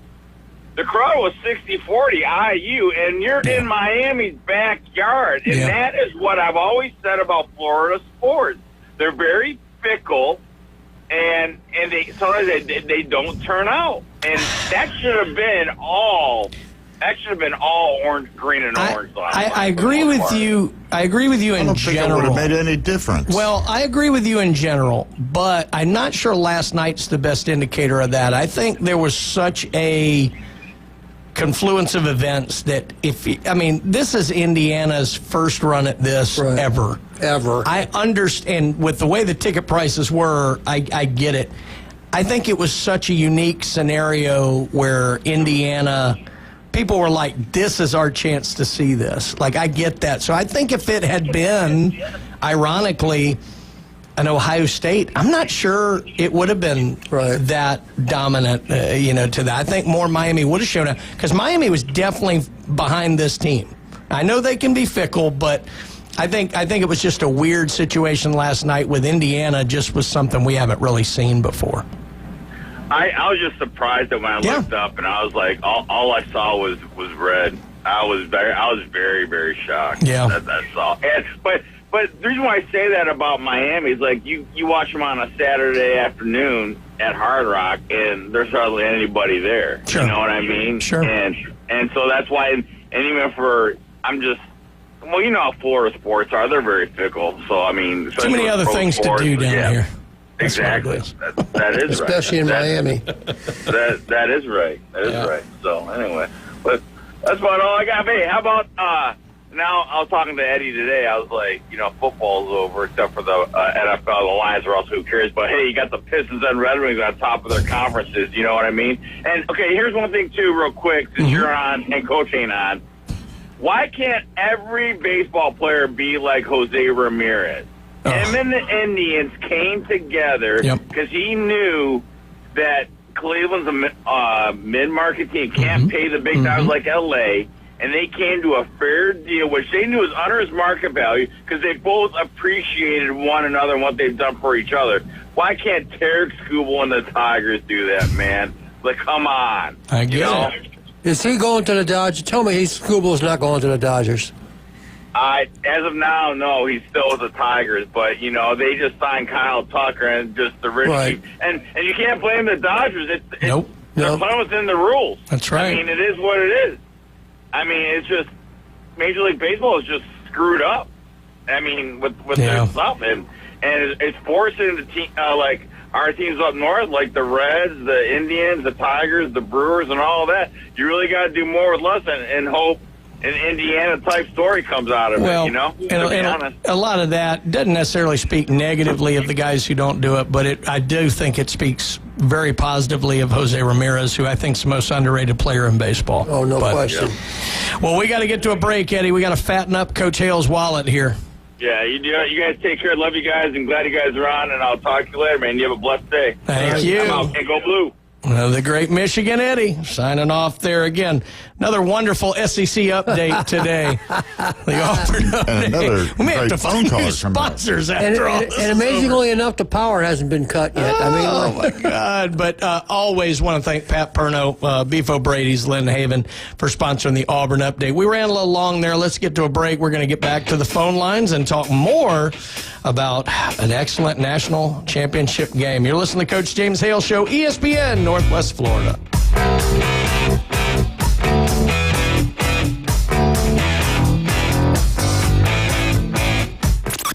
ESPN, Northwest Florida. The Sports Blitz. See, I'm more of an old school mentality. I believe in tradition. I believe in loyalty to a program, to a system, to an organization. Everybody's a flash in the pan, microwave type society now and everything, and they want overnight success. The Sports Blitz. Live and local, weekdays, 4 to 6. ESPN Northwest Florida. Your biggest investment is your home. Protect it while also improving its appearance with Earthworks of Northwest Florida. We have sand, mulch, gravel, or lay down decorative stone, all available for pickup and delivery. Discover your dream landscape with Earthworks of Northwest Florida. Imagine the moment you proudly pull up to your home that you've worked so hard for, enhanced by quality mulch, decorative stones, and more. Let's make it happen today. Request a quote online at earthworkspc.com or swing by the office at 2005 Industrial Drive. Love the land you live on. Short-term rental owners, are you getting the income your beach property should be earning? At Ocean's Door Getaways, we help owners increase revenue while removing the stress of day-to-day management. From dynamic pricing and 5-star guest experiences to hands-on local care, we do it all. Ocean's Door Getaways is offering a free rental income analysis and strategy call. Call now, 850-308-5494. Ocean's Door Getaways, 850-308-5494. Are you looking for a place to take a leak? Do you have a truck, tractor, or other hydraulic equipment leaking or not performing as it should? At Reliable Hydraulic Solutions, we can get you back to work. Do you have a busted or leaking hose? We can typically replace them while you wait. Hydraulic cylinder or pump needing repair? In many cases, we can have it back to you the next day. Reliable Hydraulic Solutions, 6840 Highway 77 in Southport, just south of Tractor Supply. The best place in town to take a leak. The #1 SEC call-in show is now twice as big. It's double the Paul Feinbaum Show. Weeknights starting at 6. Okay, but also go faster. Now back to the Coach James Hale Show inside the J. Michael Studio. 104.3 ESPN Northwest Florida. And welcome back to the Coach James Hale Show on a slightly less chilly morning. Get a little warmer out there. Coach Jim Bob Durant joining me and the Wildcat, and we're going back to the phone lines. And I tell you what, we've been building to a crescendo. It doesn't get any bigger than this. Do we have the mayor on the line? You do. Yes. How you doing? So the mayor is a step up. Mayor. He's a step up over Michigan Eddie. Yes, absolutely. He is. And I love Eddie. Just a little. How you doing, Greg? I'm doing good. A couple of comments. First of all, what you're talking about with the why wasn't there so many more Miami fans? There was plenty of Miami fans, and the ones that had access to be able to buy tickets, or had tickets, got tickets. Well, they sold those tickets. I think they said last night that the average or median price was $4,200 some odd dollars. That's right. And so, I mean, if you were able to get tickets or had access to tickets, they sold them. I mean, hey, we can watch it on TV, but if I could put, $3 or $4 grand in my pocket, I'm going to do that. And I figured that was going to happen. That's right. Because how else did Indiana end up with that many people there? Yep. Secondly, this propensity now to let them play, quote. You see that with some of the defensive situations with passes, but when they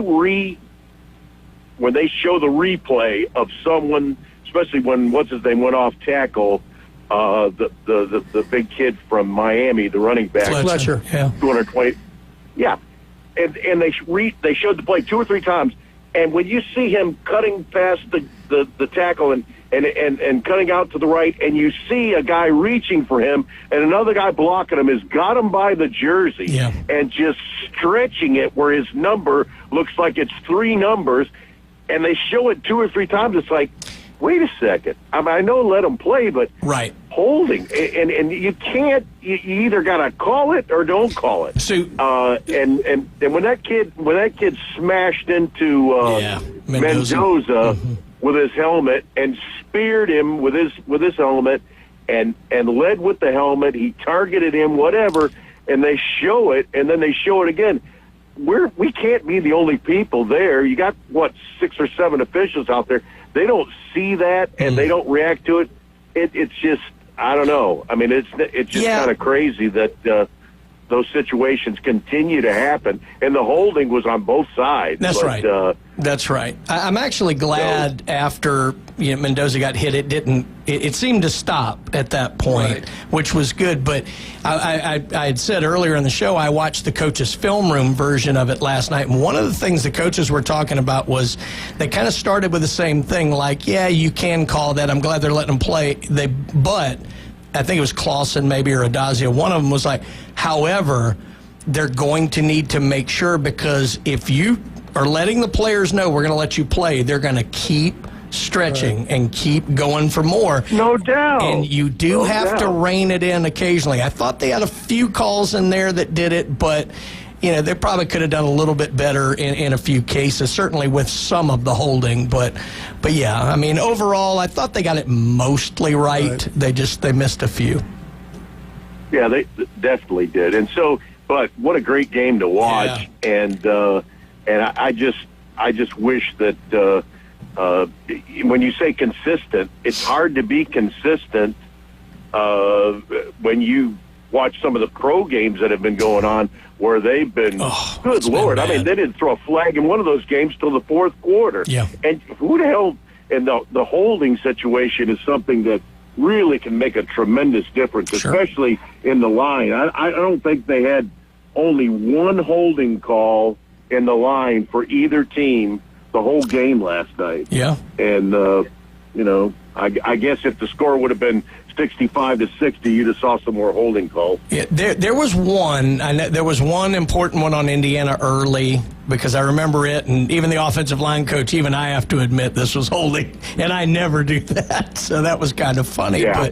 But yeah, the Ole Miss Miami game, I think, what was it, 4 minutes left in the game for the first accepted penalty. Yeah. Or maybe it was Ole Miss Georgia. Yeah. It was one of the two. Right. I mean, it was different for sure, and boy, it was better in the NFL, because the NFL, I thought, had some rotten calls over the weekend. But no question, Oh, the Bills got it. I mean, it's tough. But anyway, just made my comments. Good to hear you guys. Yeah. And, where's Hale's at? Is he out of town still? Oh, he's up in the mountains. I told him if he heard banjos to keep driving, but we'll see. He probably likes it. Always great to talk to you, Mr. Mayor. Have a good day. Everybody. The great Greg Bernicki, I love his comments on that. He's right. But certainly a fun game to watch. You know what we got to do, Jim? We haven't actually talked about, as much as we've talked about the generalities of the game and this, that, and the other, and there was a lot to it. There were some really incredible plays, and it shouldn't surprise us. I mean, the national championship game, it's a big event, big players make big plays. There's a couple I want to go into. And there's too many because so many plays determine what goes forward. And there were a couple calls early, a couple drops, a couple missed things. But the play I don't think is getting enough coverage in this because essentially it's the difference in the game. And you could say that about 3 or 4 other things. The block punt. Yeah, that was big. Because if you really look at the imbalance in the game, I think it's Indiana special teams versus Miami's. You had Corley catching a punt at the 3, which backed them way up. You had the block punt. You had the Doink field goal, which I don't fault the field goal kicker. That's a 50-yard field goal. Right. But you definitely had an imbalance there. The amazing thing was, Jim, they rushed 4 on that punt. It's not like they brought 10. That was on the punter. He was really slow. Yeah. All those Australian punters, they always want to kind of run to the right. That's right. And that's coaching on Indiana's part. They knew that, and they took advantage of it. So in the coach's film room part, what they showed was there was a little shift there. The guy who's coming around the edge, the lineman's job there is to kick him out. Right. In a way, because, though, the punter rolls right, he actually kicked him into the path and gave him a boost. Yeah. Because it's almost like you're pushing him deeper. And that's actually what it did. But, I mean...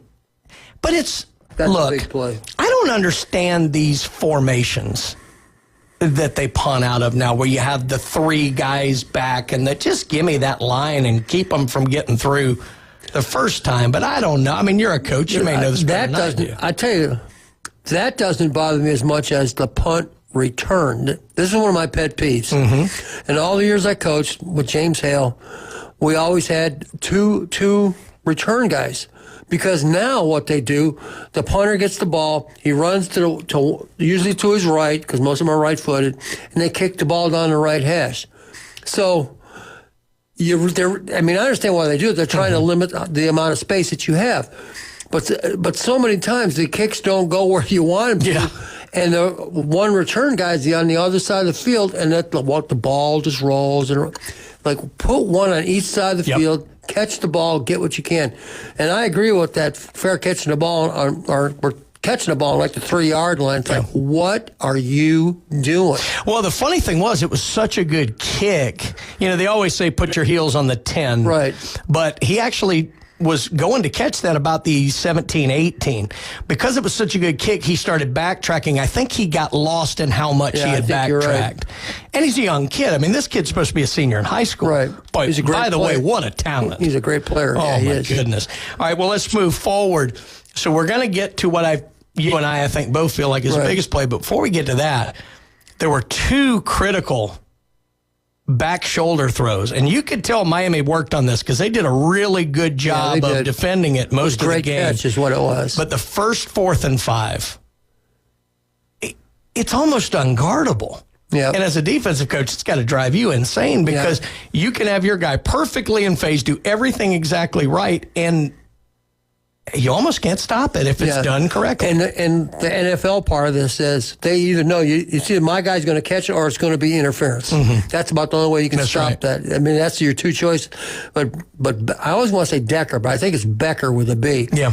That first one was a tremendous. He about blew his knee out because his left knee, as he's falling, kind of buckled, and he still caught the ball. It's like, and he actually had an arm that was being held. by the... I mean, that was a big time catch. Yeah. Like, wow, that guy's really good. And barely landed in bounds, like it was perfect. That was the 4th and 5. And then they ran one later on like a 3rd and 8 that kept the drive alive and kept the clock moving. That was another big time play. So those I don't think are talked about enough. But the second 4th and 5 is the one. Right. That's the one we've got to do. And it's not just the effort on the play, which you cannot overlook.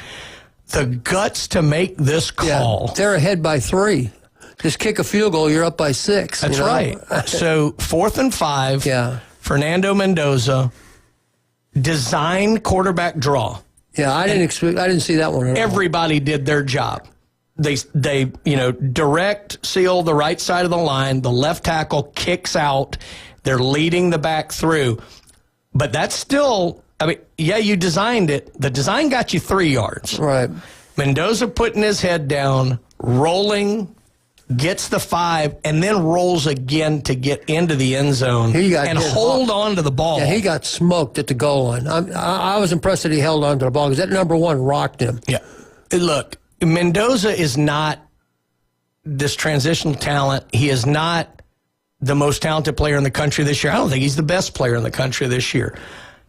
What a tough play in a tough moment. He makes big plays when they need him. And I mean, look at all the games that Penn State, Iowa, Oregon, Miami. He's big when it counts. Yeah, just an unbelievable play. And that's what you'd like to see. That wasn't a breakdown on Miami's part. No, not at all. That was everybody doing their job. Great execution on Indiana's part.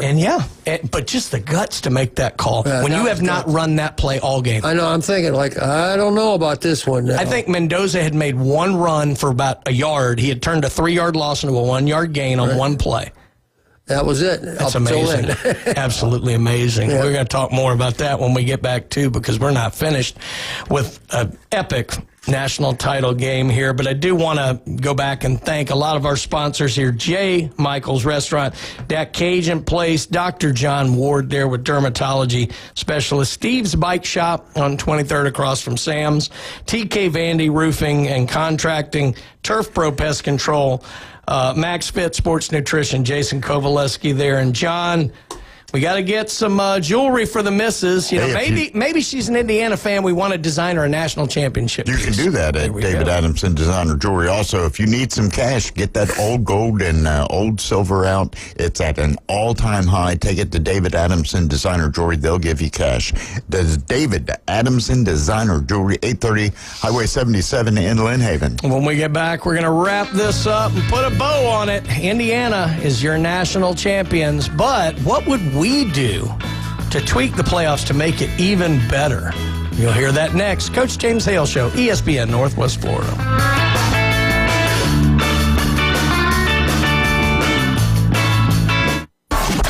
ESPN Northwest Florida presents the most college basketball. 3-pointer.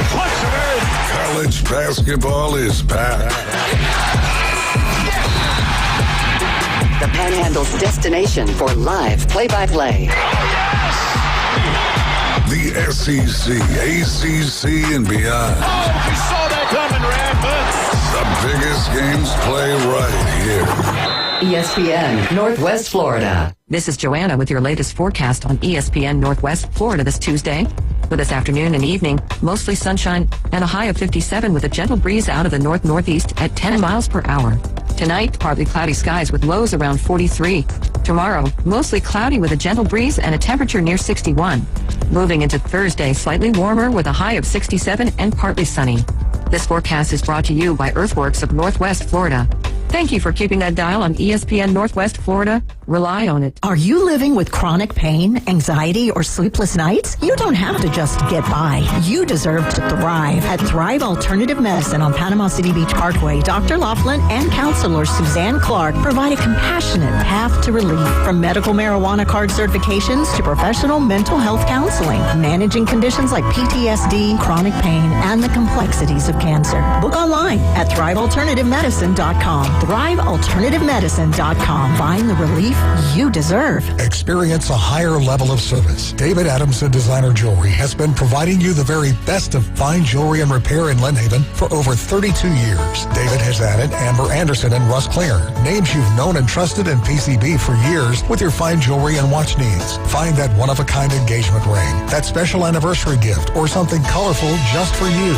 Amber and Russ will find it or build it for you, serving Bay County and beyond in Lynn Haven at the corner of Ohio Avenue and 9th. David Adamson Designer Jewelry. We don't know what his problem is. But it's probably hard to pronounce and untreatable. That don't feel so good. The Coach James Hale Show is live and local from the J. Michael Studio, ESPN Northwest Florida.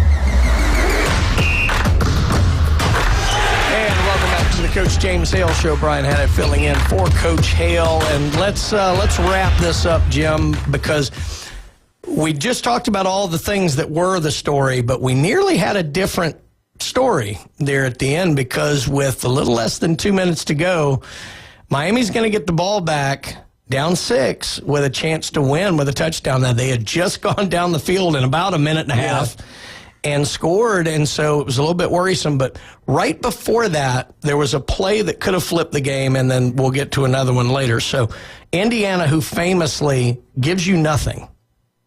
They don't make mistakes generally. They don't turn the ball over. 2nd and 1. They're running down the clock. Cristobal's about to have to start using his timeout. I think he had just used his first one. It's 2nd and 1. And uncharacteristically, big false start. Right. 2nd and 1 now becomes 2nd and 6. That's a totally different situation. Yeah, it is. And that's, like I said off the air, the guy who did it, his name's Carter Smith, number 65. He's an Ohio guy, went to Indiana. But anyway, he was like all Big Ten, all American. I mean, he was like their best offensive lineman, and to do something like that, and he, like you say, he admitted it right away, put the hand on it, that was me. It's like, oh my God, I can't believe he did. I was thinking that could have turned the whole game right there. That's right, because it's 2nd and 6. Now you run it on 2nd and 6, you get a yard. It's 3rd and 5, and now you're debating, do we throw it or do we run the clock? They decide to run it. I think they get 2 yards. Right. But they clearly aren't going to get the 5, and then they rightfully, I think, kick the field goal. But now it's like the game-winning run coming to home plate. You know, it's scary. Yeah, that was a big play. And then the second potential costly mistake, Miami comes out. They get a false start penalty of their own. 1st and 15. 2nd and 15, they throw a incompletion. Or I may have transposed those 2 plays. Either way, you know, it's about to be 3rd and 15, and what you get is the late hit on Carson Beck, which I think was called correctly. Oh, that was a good call. I mean, he did it. Yeah, he hit him late, now face up in the chest, but he hit him late, and that keeps that drive alive. And I remember sitting there thinking, wow, they've played mistake-free for 15 and 0.8 or 9 games. Are they? Because you almost felt like the momentum was shifting. Oh, I definitely was thinking that too. I agree. And you had that could have been the play right there. And you had seen what Miami did to Ole Miss. Very similar scenario. And then Beck, and we hit on it a little bit earlier. He goes for the. I mean, he had a sliver of a chance. Right. And he just threw a different type of ball that needed to be thrown. And good play. Yeah, good play by the defensive back for Carson Beck should not have his. I know he's going to feel upset.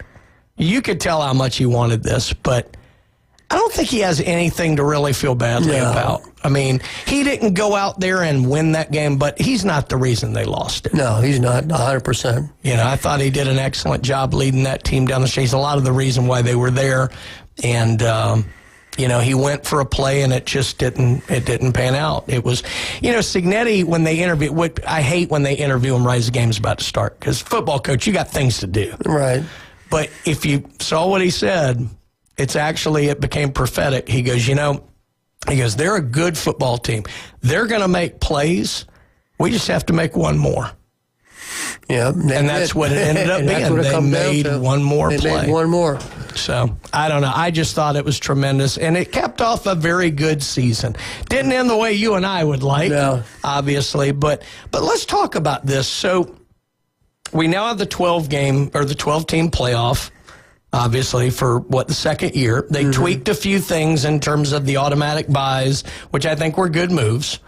They're already talking about a 16, which seems inevitable, possibly leading to a 24. We'll see about that. But I want your kind of thoughts, Jim, on what you thought about the way the playoffs were organized this year and what maybe you think we should look for going forward. Like, what changes would you make? As a fan, the things that I would like to see happen, and again, we can always propose what we'd like to see, that we don't have the way how to do it. But I think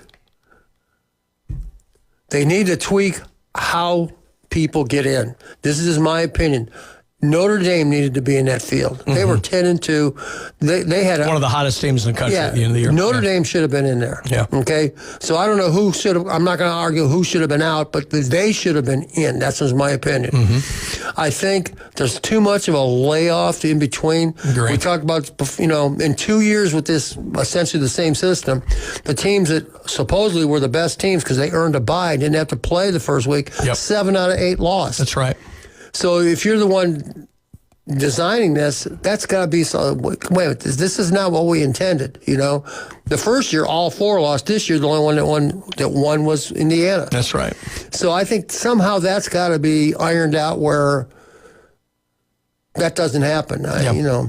I just think there's too long of a left. And the other thing is, we talked about it in the call about it too, the season is so stinking long. I mean, we're almost into February. We're almost getting to the Super Bowl, and we still don't have a college champion in football. It's just the season's too long. That's just my opinion. There's so many tweaks they can make with the schedule that'll fix a lot of the ills, because also some of the issues with coaches moving early. We had, look, 3 of the 12 teams in the playoffs had coaches leaving. Right. One was already gone. Right, exactly. And Lane Kiffin. So you may not fix all of that, but you can correct a lot of that by getting that schedule tighter, and to where you don't have the issues of the semester and this, that, or the other wanting to get the guys on. I think if you can get more done by, let's say, the first week of January, you can actually have coaches stick around through the end of the year. That's when they change over.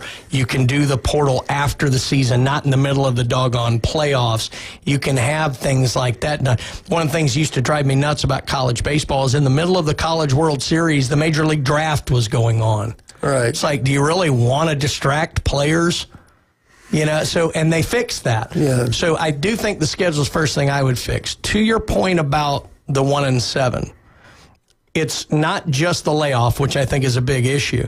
But if you notice, all 4 of those top seeds, they get the benefit of the layoff. They don't get the benefit of a home game that 5, 6, 7, 8 get. They're on the road in a neutral That's site. a good point. Like, if you look Those are supposed to be your top teams, but they don't get a home game. Okay, I get that Oregon was the 5 and not the 4. Right. Oregon went to Miami and played a morning game. It was 9 a.m. Pacific time when that game kicked off, that they had to play Texas Tech. I don't love that. And so to me, what I would do, I would actually leave it at 12 for another year or two. I kind of like that number. I do like that the first 4 get a bye. I wouldn't make it 3 weeks. I'd make it, you just have a 1 week bye basically. Right. But I would give them a home game. And I wouldn't go neutral site until the semifinals. Now, I know the big bowls aren't going to like that. They're not going to want to hear that. Figure a way to work it in, whatever like that. But to me, 5, 6, 7, 8 host the first round. 1, 2, 3, 4 host the second round. And then there's real benefit to that, because I believe the hosts in the first round now are 6 and 2. Right. Over the first 2 years. I think you're right. And then 1 and 7 with the other. So I would definitely fix that. 16's fine. I don't have a super issue with it, but the thought that, that fixes everything, it won't, because then 17, 18 are going to be upset. Exactly. I thought Patrick actually had a decent thing yesterday where it would fix your issue with Notre Dame, where he would have 14 teams, but essentially there'd be 2 play-in games for your kind of lesser group of 5s versus the ones just out. And let's see who deserves to be in there after all. That would be an interesting thought. Yeah, that is an interesting thought. The one thing I know for sure is we're going to keep talking about it, because the one thing that will never change in college football is that everything changes every year. But fantastic game last night. Congratulations to Indiana. All of you Hoosier fans out there, you are national champions today. I never thought I'd say that. Jim, thank you so much. Okay. Had a great time today. Wildcat, thank you. Check out Paul Wilson today at 4, and we'll be back tomorrow.